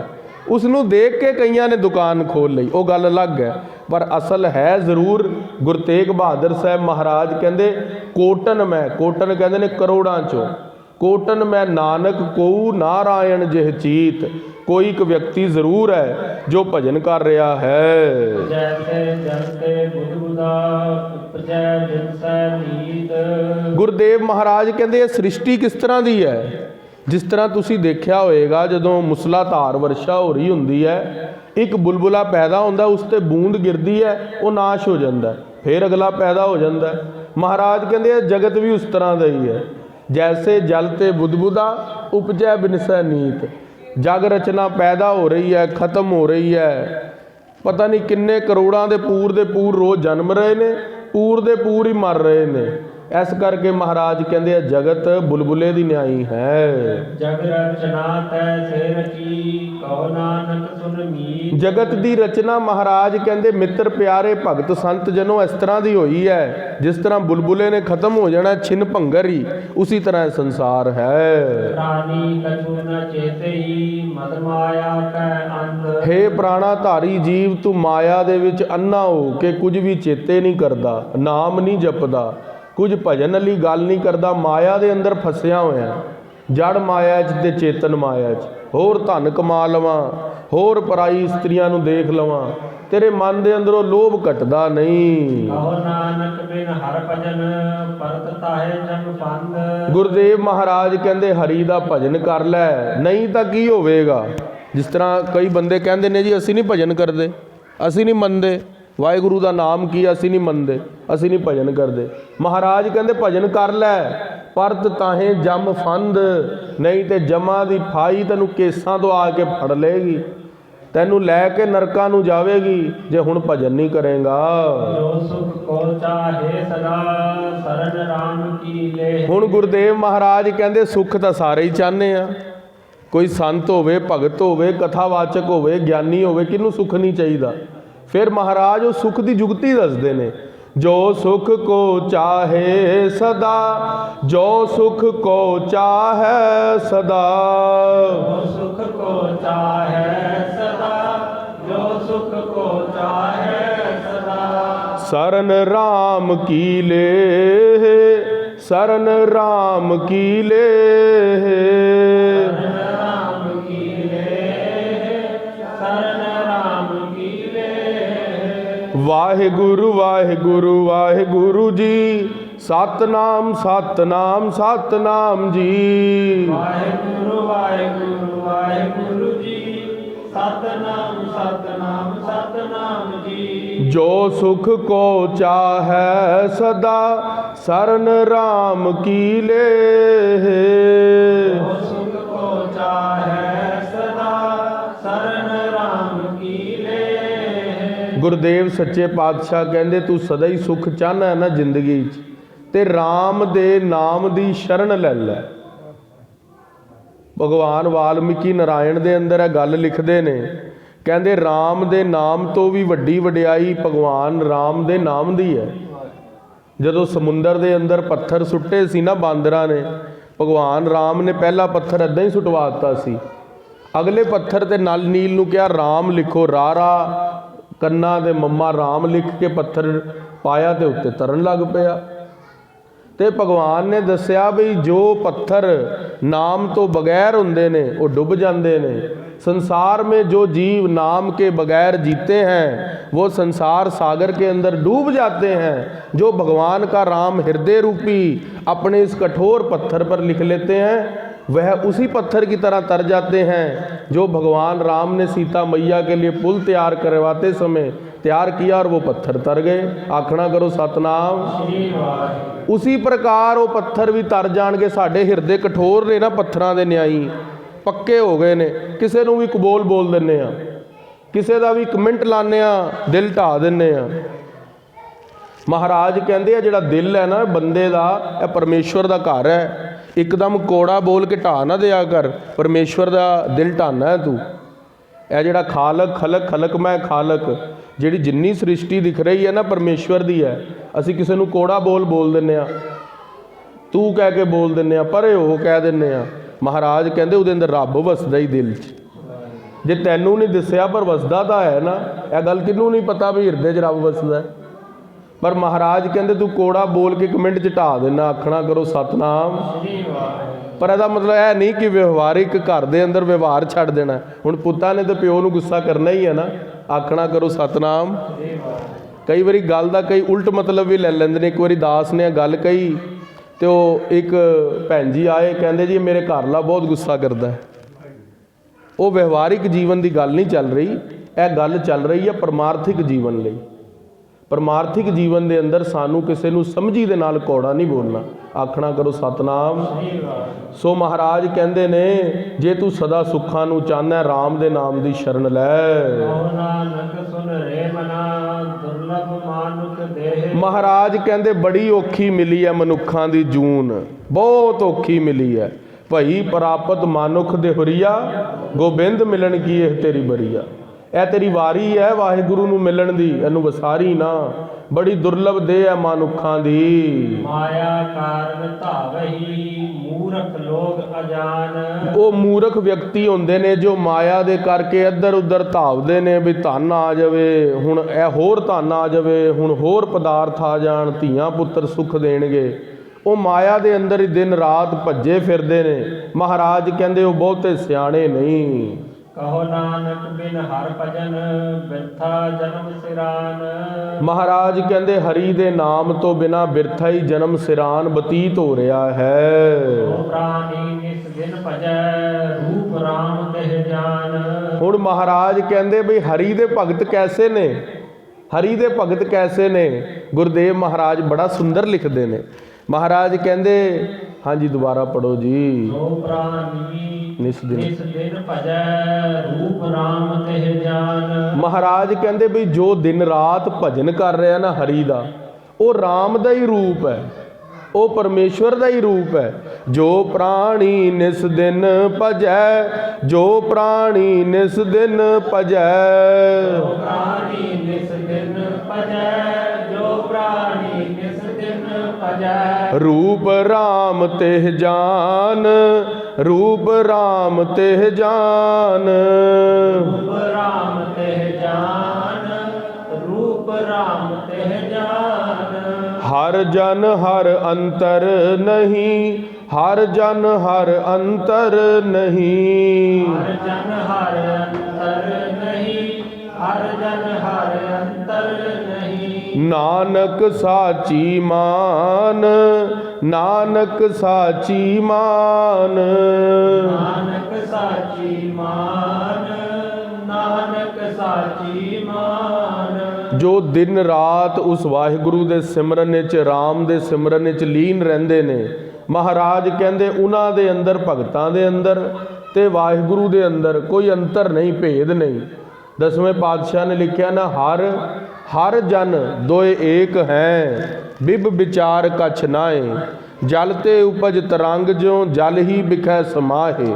ਹਰੀ ਤੇ ਹਰੀ ਦੇ ਜਨ ਪਤਾ ਕਿਸ ਤਰ੍ਹਾਂ ਦੇ ਨੇ? ਜਿਵੇਂ ਜਲ ਚੋਂ ਤਰੰਗ ਉੱਠੇ ਤੇ ਵਾਪਸ ਜਲ ਦੇ ਅੰਦਰ ਹੀ ਸਮਾ ਜਾਂਦੀ ਹੈ। ਉਹ ਤਰੰਗ ਦਾ ਤੇ ਜਲ ਦਾ ਭੇਦ ਨਹੀਂ। ਜਿਹੜੇ ਪ੍ਰਭੂ ਦੇ ਪਿਆਰੇ ਨੇ ਨਾ, ਉਹਨਾਂ ਦੇ ਅੰਦਰ ਔਰ ਪ੍ਰਭੂ ਦੇ ਅੰਦਰ ਕੋਈ ਫਰਕ ਨਹੀਂ। ਮਨ ਮਾਇਆ ਮੈਂ ਫਦ ਰਹਿਓ, ਬਿਸਰਿਓ ਗੋਬਿੰਦ ਨਾਮ। ਪਰ ਜਿਹੜਾ ਸਾਡਾ ਕਲਯੁਗੀ ਜੀਵਾਂ ਦਾ ਮਨ ਹੈ, ਉਹ ਮਾਇਆ ਦੇ ਅੰਦਰ ਫੱਦਿਆ ਹੋਇਆ ਹੈ ਤੇ ਉਹ ਗੋਬਿੰਦ ਦਾ ਨਾਮ, ਵਾਹਿਗੁਰੂ ਦਾ ਨਾਮ, ਰਾਮ ਦਾ ਨਾਮ ਵਿਸਾਰੀ ਬੈਠਾ ਹੈ। ਕਹੋ ਨਾਨਕ ਬਿਨ ਹਰ ਭਜਨ, ਜੀਵਨ ਕੋਨੇ ਕਾਮ। ਗੁਰੂ ਤੇਗ ਬਹਾਦਰ ਸਾਹਿਬ ਮਹਾਰਾਜ ਆਪਣੀ ਗੁਰਬਾਣੀ ਦੇ ਅੰਦਰ, ਅੰਮ੍ਰਿਤ ਗੁਰਬਾਣੀ ਦੇ ਅੰਦਰ ਇਹ ਫਰਮਾਨ ਕਰ ਰਹੇ ਨੇ, ਹਰੀ ਦੇ ਭਜਨ ਤੋਂ ਬਿਨਾ ਜਿਹੜਾ ਜੀਵਨ ਹੈ ਉਹ ਕਿਸੇ ਕੰਮ ਨਹੀਂ ਆਉਣਾ। ਜਿੰਨਾ ਵੱਧ ਤੋਂ ਵੱਧ ਹੋ ਸਕਦਾ ਆਪਣੇ ਜੀਵਨ ਦੇ ਅੰਦਰ ਨਾਮ ਸਿਮਰਨ, ਗੁਰਬਾਣੀ, ਅੰਮ੍ਰਿਤ ਵੇਲੇ ਦੀਆਂ ਛਾਪਾਂ ਛੋੜ ਲੈ। ਤੇ ਗੁਰਦੇਵ ਮਹਾਰਾਜ ਕਹਿੰਦੇ ਜਿਹੜਾ ਤੇਰਾ ਜੀਵਨ ਹੈ ਉਹ ਮਾਇਆ ਚੋਂ ਨਿਕਲ ਕੇ ਹਰੀ ਭਜਨ ਦੇ ਅੰਦਰ ਜੁੜ ਜਾਵੇਗਾ। ਸੋ ਇੰਨੇ ਕੁ ਬਚਨ ਖਾਲਸਾ ਜੀ ਪ੍ਰਵਾਨ ਕਰਨੇ। ਹੋਈਆਂ ਭੁੱਲਾਂ ਗਲਤੀਆਂ ਦੀ ਖਿਮਾ ਕਰਨੀ। ਹੇ ਗੋਬਿੰਦ, ਹੇ ਗੋਪਾਲ, ਹੇ ਦਇਆਲ ਲਾਲ, ਪ੍ਰਾਣਨਾਥ ਨਾਥ ਸਖੇ, ਦੀਨ ਦਰਦ ਨਿਵਾਰ, ਹੇ ਸਮਰੱਥ ਅਗੰਮ